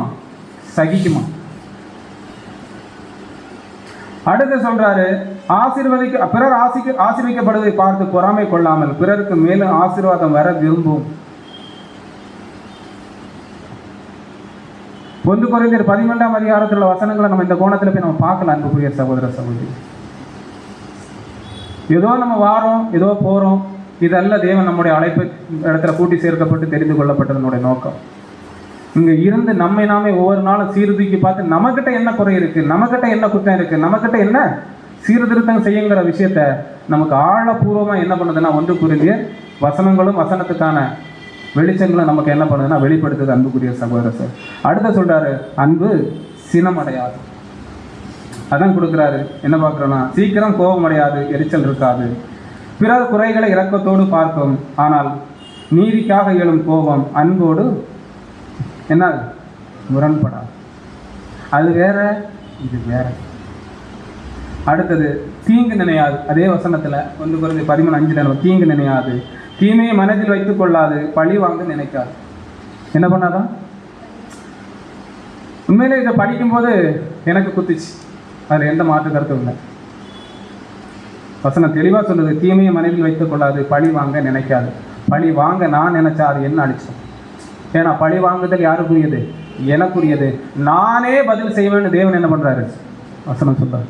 அடுத்து பார்க்குறோம், பிறரை பற்றி சந்தேகிக்காது, குற்றம் சாட்டாது. அடுத்து என்ன பார்க்குறோம்னா, அன்பு குறைவாக இருந்தால் குறைகள் அதிகமாக தெரியும். எந்த அன்பு? சத்தியத்தின் வளர்ச்சி இல்லாம நமக்குள்ள அன்புங்கிற ஒரு விஷயம் இருக்குன்னா, அந்த அன்பை கொண்டு நம்ம பார்க்கும்போது, அன்புக்குரிய சகோதர சகோதரே, இங்க அநேக குற்றம் குறைகள் கண்டிப்பா நம்முடைய பார்வைக்கு தெரியும். அதுல எந்த மாற்று கருத்தும் கிடையாது. அப்ப நம்முடைய வாழ்க்கையில் கைகொண்டு நடக்க வேண்டிய விஷயங்களை எல்லாம் பார்த்தோம். ஆனா இதுல 2 வகையில சந்தோஷப்படுமா? எத்தனை வகையில? 2 வகையில. ஒண்ணு அநீதியாக, ஒண்ணு நீதியாக. ஆனா பவுல் என்ன சொல்றாருன்னா, அன்புக்குரிய சகோதர சகோதரிகளே, 1 கொரிந்தியர் 13:6 அநியாயத்தில் சந்தோஷப்படாமல் சத்தியத்தில் சந்தோஷப்படும். எனக்கு இப்படிப்பட்டதெல்லாம் என் வாழ்க்கையில எனக்கு எதிராக வருதா? தேவனே உங்களுக்கு என்னது? நன்றி. அது சத்தியத்துல வளர்ந்ததா இருந்தா, அது நம்ம இவ்வளவு நேரம் பார்த்த விஷயங்கள்ல எப்படியாவது நான் இந்த இலக்குகளை அடைந்து, எப்படியாவது தேவன் எதிர்பார்க்கிறதான அன்பை காமிச்சு கிறிஸ்துவின் சாயலை தரித்து கொள்ள நான் முயற்சிக்கணும். தேவனே என்ன பண்ணுவாது? கூக்குரல் இடும். பார்த்தோம் இல்லையா? அன்பு காட்ட முடியாம என்ன பண்ணுவாங்களாம்? போராடுவாங்களாம். கூக்குரல், எங்க தேவ சமூகத்துல போய் கூக்குரல் இடுவாங்களாம், குமுறுவாங்களாம். இதை மாதிரி இவங்க என்ன பண்ணுவாங்க? செய்வாங்க. அன்புக்குரிய சகோதர சகோதரிகள், அடுத்ததான் நம்ம என்ன பார்க்குறோம்னா, அன்புக்குறைகளே, இந்த 2வது வகையான அன்பு, எதிர்பாராத அன்பு. அதான் என்ன பார்க்குறோம்னா, அகாபே அன்பு. இந்த அன்பு தான் 2 தீமோத்தேயு 3:12 வாசிங்க.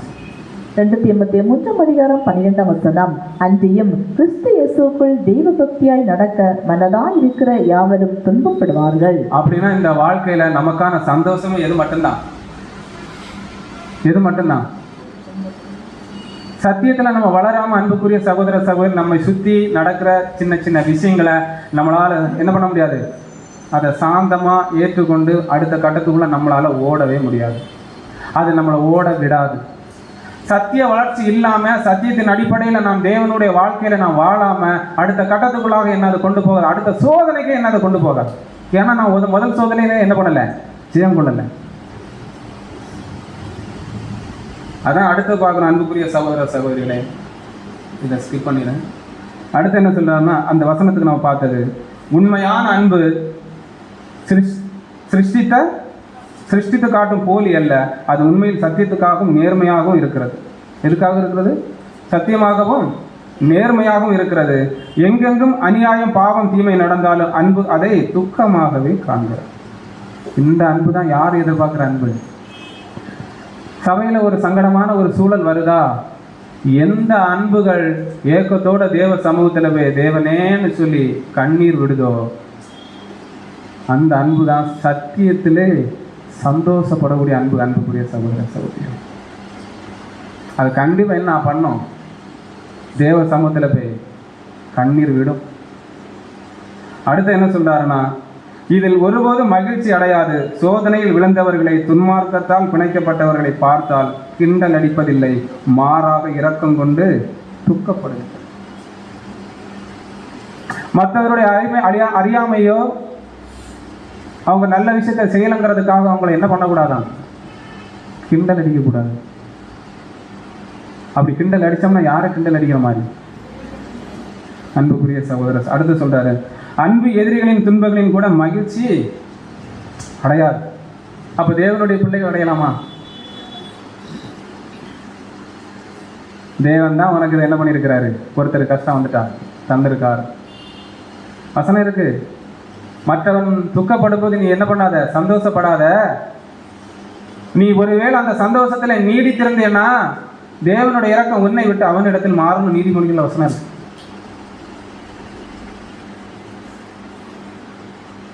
அடுத்து சொல்றாரு, தீமையான செய்திகளை கேட்கவும் சொல்லவும் பரப்பவும் ஒருபோதும் சந்தோஷப்படாது. அன்புக்குரிய சகோதர சகோதரிகளே, என் மேல ஒரு குற்றமா, அது என்கிட்ட என்ன பண்ணணும்? எனக்கு இன்னொரு சகோதரன் மேல ஒரு குற்றமா, நான் என்னதான் பண்ணணும்? அவர்கிட்ட தான் போய் கேட்கணும். இந்த இடத்துல 3வது நபர் வந்துட்டாலே அன்புக்குரிய சகோதர சகோதரிகளே, அது சபையின் ஆரோக்கியம் கெட்டு போகும். எனக்கும் எங்கள் அப்பாவுக்கும் தொடர்புன்னா என்னுடைய குற்றம் குறைகளை நான் எங்கள் அப்பாட்ட மட்டும்தான் சமர்ப்பிக்கணும். வசனம் இருக்கு. யோசேப்பு, அவருக்கு அநியாயம் நடக்காத அநியாயமே கிடையாது. ஆனால் அன்புக்குரிய சகோதர சகோதரிகளே, தேவ சமூகத்திலே அவருடைய குற்றம், அவருக்கு நடந்த அநீதிகளை போய் சொல்லலையாம். யாருன்ட்டு? தேவன் போய் சொல்லலையாம்.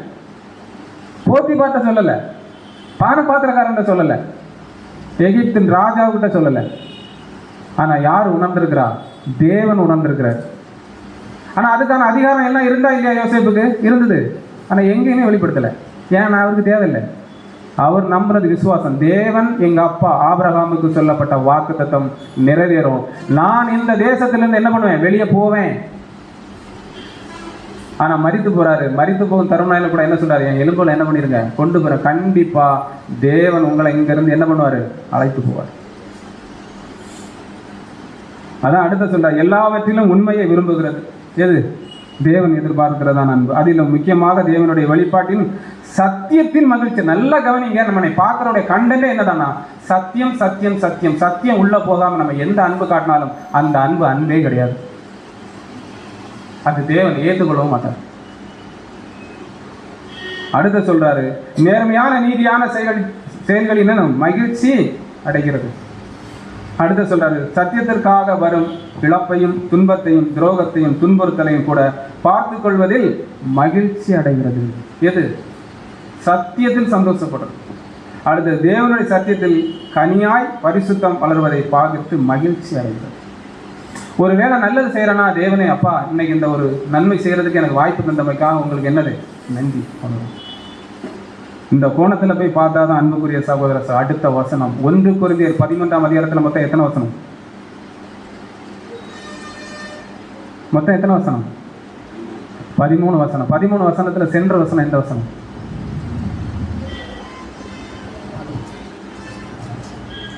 வாசிங்க. 1 கொரிந்தியர் 11ஆம் அதிகாரம் 7ஆம் வசனம். 1 கொரிந்தியர் 11ஆம் அதிகாரம் 7ஆம் வசனம். சகலத்தையும் தாங்கும், சகலத்தையும் விசுவாசிக்கும், சகலத்தையும் நம்பும், சகலத்தையும் சகிக்கும். இப்ப சொல்லுங்க, ஆதார பாடத்தினுடைய தலைப்பு தேவன் எதிர்பார்க்க அன்பு எந்த அன்பு? 1 கொரிந்தியர் 13ஆம் அதிகாரம் 7ஆம் வசனம். அன்புக்குரிய சகோதர சகோதரிகளே, இதன் அடிப்படையில் நம்ம வாழ்க்கை, என் வாழ்க்கையாக இருந்தாலும் என் வாழ்க்கையில் நான் என்னை குறிப்பிட்டு சொல்கிறேன். இதன் அடிப்படையில் என் வாழ்க்கை இல்லைன்னா நான் சத்தியத்தில் என்ன வாழ்ந்தாலும் எனக்கு எந்த பிரயோஜனமும் கிடையாது. அது என்னை கீழ் நோக்கி தான் கொண்டு போயுமே ஒழிய என்னை அடுத்த கட்டத்துக்குள்ள கண்டிப்பாக அது கொண்டே போகாது. அதான் சொல்றாரு, சகலத்தையும் தாங்கும்.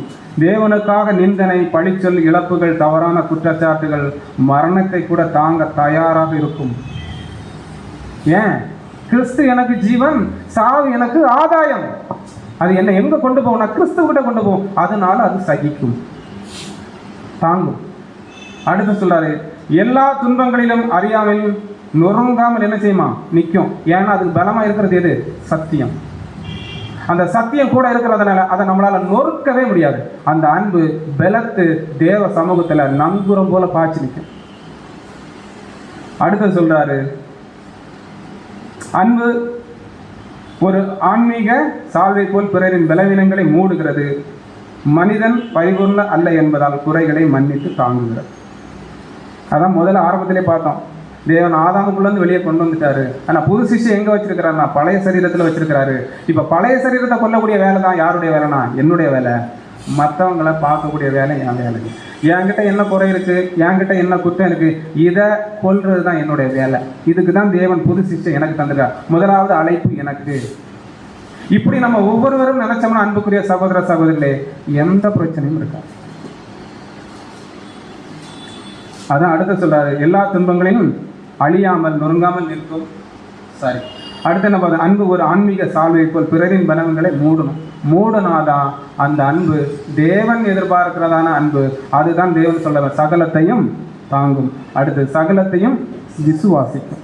இங்க என்ன சொன்னான்னா, சகலத்தையும் விசுவாசிக்கும் என்பது விசுவாச சத்தியத்திற்குள்ளவைகளை அல்ல, பிறர் பேசுவதின் பேரில் சந்தேகப்படாமல் அதை உண்மை என்று எளிதாக ஏற்று. இந்த இடத்துல நம்ம கரெக்டாக யாரை போறோம்னா யோசேப்பு. ஆபிரகாமுக்கு கொடுக்கப்பட்ட வாக்குத்தத்தத்தில் இவர் கொண்ட விசுவாசம் தான் அவரை பார்வோன் என்ன ஆச்சு, எகிப்தில் பார்வோனுக்கு அடுத்த நிலைக்கு உயர்த்திச்சு. அன்புக்குரிய சகோதர சகோதரி, அடுத்த எல்லாவற்றையும் நம்புகிறது என்பது பிறரிடத்தில் ஒன்றிலும் அவநம்பிக்கைப்படாமல் கெட்டவனாய் இருக்கிறவன் முதலாய் நல்லவனாய் தோன்றுவர் என்றும் நம்பிக்கொள்ளுகிறது. ஒருவேளை ஒருத்தர் கெட்டவராக இருந்தாலும் அது என்ன பண்ணுமா, அதை நம்பும். ஏன்னா அவரும் யார் தான், சகோதரர்கள் செல்வம். அடுத்தது என்ன சொல்றேன்னா, பலவீனமானவர்களுக்கு உதவி செய்யும் நம்பிக்கையில் தொடர்ந்து உழைக்கிறது. அடுத்தது எப்போதும் பிறருக்காக ஆசீர்வாதத்தை விரும்பி நல்லது செய்வதில் முனைகிறது. என்னால் இன்னைக்கு என்ன செய்ய முடியும், இந்த ஒரு நாளை தேவனுக்காக நான் எப்படி வாழ்வதுங்கிற விஷயத்துல அது தன்னைத்தானே என்ன பண்ணுமா, மெருகேற்றும். அன்புக்குரிய சகோதர சகோதரிகளே, அடுத்தது 3வது பாயிண்ட், சகலத்தையும் நம்பும். இதுதான் எல்லாராலையும் செய்ய முடியாத ஒரு விஷயம்.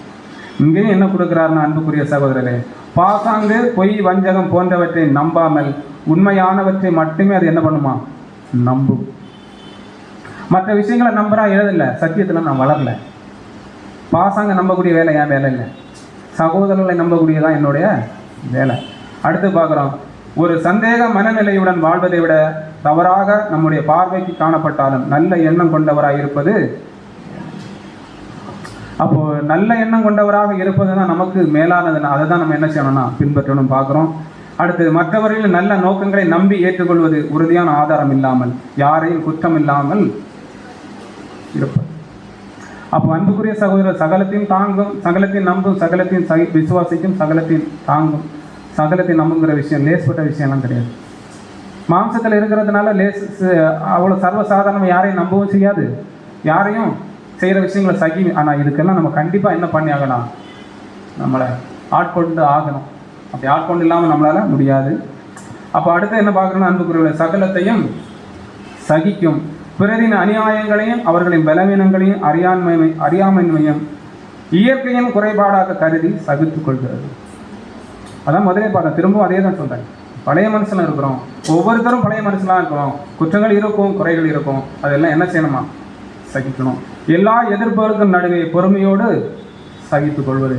அடுத்து என்ன சொல்கிறேன்னா, விசுவாசத்தில் உறுதியாய் நிலைத்திருக்கும் போது என்ன சொன்ன, விசுவாசத்தில் உறுதியாக நிலைத்திருக்கும் போது வரும் நிந்தனை துன்பங்களை தன்னுடைய ஆவிக்குரிய வளர்ச்சிக்காக பயன்படுத்தும்.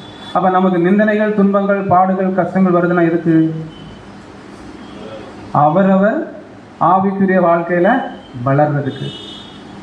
இதுதான் அன்புக்குரிய சகோதர சகோதரிகளே 1 கொரிந்தியர் 13ஆம் அதிகாரம் நமக்கு தரக்கூடியதான ஆழமான பாடம்.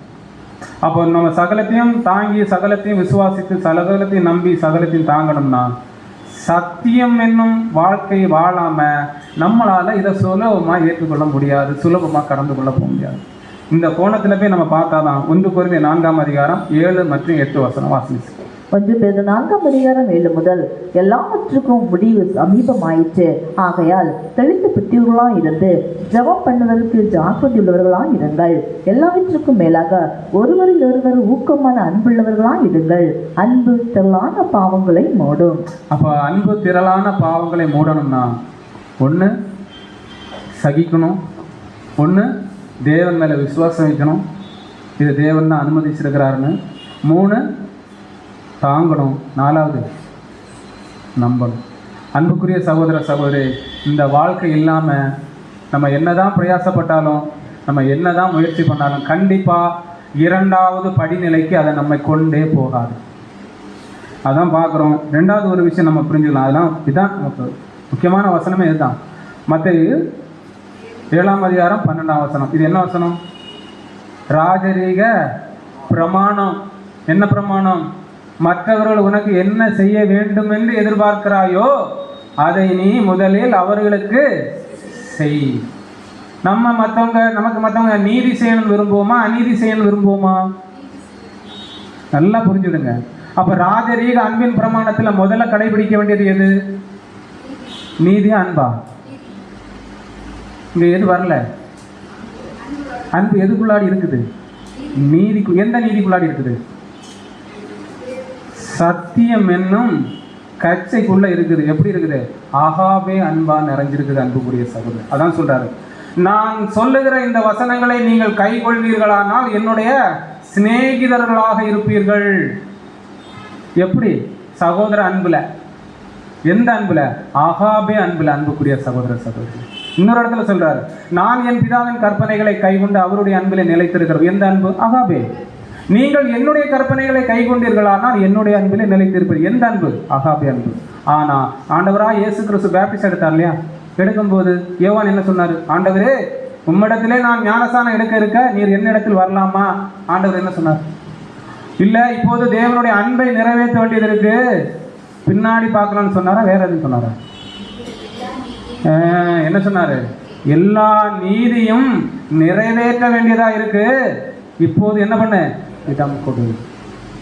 அன்புக்குரிய சகோதர சகோதரி, ஒரு சில வசனம் போடுறேன் பாருங்க, நானே வாசிக்கிறேன். சங்கீதம் 118:20, கர்த்தரின் வாசல் இதுவே, நீதிமான்கள் இதற்குள் பிரவேசிப்பார்கள். அன்பு காண்பிப்பவர்கள் பிரவேசிப்பார்கள் வசனமே கிடையாது. கர்த்தரின் வாசல் நீதியின் வாசல். எந்த நீதி?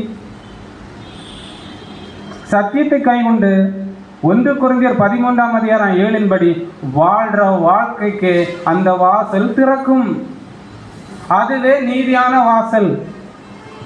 அடுத்த சொல்றாரு, இதோ உம்முடைய கட்டளையின் மேல் வாஞ்சா இருக்கிறேன், உமது நீதியால் என்னை உயிர்ப்பியும். சார் என்ன சொல்றாரு? 2ஆம் வசனம், நீதியால மட்டும்தான் என்ன பண்ண முடியுமா? உயிர்ப்பிக்க முடியும். அடுத்த சொல்றாரு நீதிமொழி 10:16, நீதிமானுடைய பிரயாசம் ஜீவனையும் துன்மார்க்குடைய விளை பாவத்தையும் பிறப்பிக்கும். அடுத்த சொல்றாரு, நீதிமான் ஜீவனுக்கு ஏதுவாக இருக்கிறது போல, நீதி ஜீவனுக்கு ஏதுவாக இருக்கிறது போல தீமையை பின்தொடரும் மரணத்துக்கு ஏதுவாக இருக்கிறாங்க. அடுத்து பார்க்குறோம், நீதியின் பாதையில் ஜீவன் உண்டு. அந்த நீதிக்குள்ளதான் எது இருக்குன்னா, அன்புக்குரிய சகோதர சகோதரி, தேவன் எதிர்பார்க்கிறதான அன்பு. அந்த அன்பை வெளிப்படுத்தினது தான் 33 வருட வாழ்க்கையில கடைசி 24 மணி நேரம் ஆண்டவராகிய இயேசு கிறிஸ்து வாழ்ந்த வாழ்க்கை. அதுக்குள்ளதான் என்ன இருக்கு? தேவனுடைய அகாப அன்பு. துப்பணும், வார நாள் அடிபடணும், சரீரத்தை கிழிக்கணும், இருதயத்தை குத்தணும், கண்ணு கெடணும், இப்படி அநேக கஷ்டங்கள் பாடுகள் பட்ட போது கூட ஆண்டவர் என்ன செஞ்சார்? இவர்களுக்காக. இதுதான் 1 கொரிந்தியர் 13:7 அன்புக்குரிய சகோதர சகோதரிகள். இதுல ஒண்ணுமே கிடையாது. எந்த அளவுக்கு இங்க நம்ம தாழ்த்துக்கிறோமோ, எந்த அளவுக்கு சத்தியத்துல வளர்கிறோமோ, எந்த அளவுக்கு சத்தியத்தின் வளர்ச்சியில நீதியை வெளிப்படுத்துறோமோ, அந்த நீதிக்குள்ளதான் அன்பு இருக்கு. அந்த அன்பால மட்டும்தான் எல்லாத்தையும் சகிக்க முடியும். அந்த அன்பால மட்டும்தான் எல்லாத்தையும் தாங்க முடியும். அந்த அன்பால மட்டும்தான் எல்லாத்தையும் விசுவாசிக்கும், எல்லாத்தையும் நம்ப முடியும். அன்புக்குரிய சகோதர சகோதரி, ஏன்னா நீதியின் பாதையில் மட்டும்தான் என்ன இருக்கு? ஜீவன் இருக்கு. அந்த நீதிக்குள்ளதான் எது இருக்குன்னா, தேவன் எதிர்பார்க்கிறதான அவருடைய பிள்ளைகளிடத்துல இருக்கக்கூடிய அன்பு. அதை நம்ம வெளிப்படுத்தி ஆகணும். வெளிப்படுத்தலைன்னா இழப்பு யாருக்கு இல்லை? தேவனுக்கு கிடையாது, நமக்கு தான். ஏன்னா நம்மளே யாரு தான்? இழந்த ஜீவக்கிடத்துக்காக நம்ம ஓடிட்டு இருக்கோம். மற்றவங்க இழந்த வாய்ப்புக்காக நம்ம என்ன பண்ணிட்டு இருக்கோம்? ஓடிட்டு இருக்கோம். அதை தக்க வைத்துக் கொள்ளணும்னா, அன்புக்குரிய சகோதர சகோதரிகளை, நம்ம வாழ்கிற வாழ்க்கை நீதியின்படி, அந்த நீதிக்குள்ளே இருக்கிறதான அன்பு, அகாபே அன்பு, ஆச்சரிய பிரமாணம். மற்றவங்க உங்களுக்கு என்ன செய்யணும் விரும்புகிறீங்களோ அதை நீங்கள் அவங்களுக்கு செய்யுங்க. அதான் பார்த்த ஆதார வசனத்தில், உன்னை நேசிக்கிறது போல பிறரையும் நேசிப்பாயாக. ஸோ பொறுமையோடு கேட்ட நாம் அனைவரையும் தேவன் தாமே ஆசீர்வதிப்பாராக. ஆமாம்.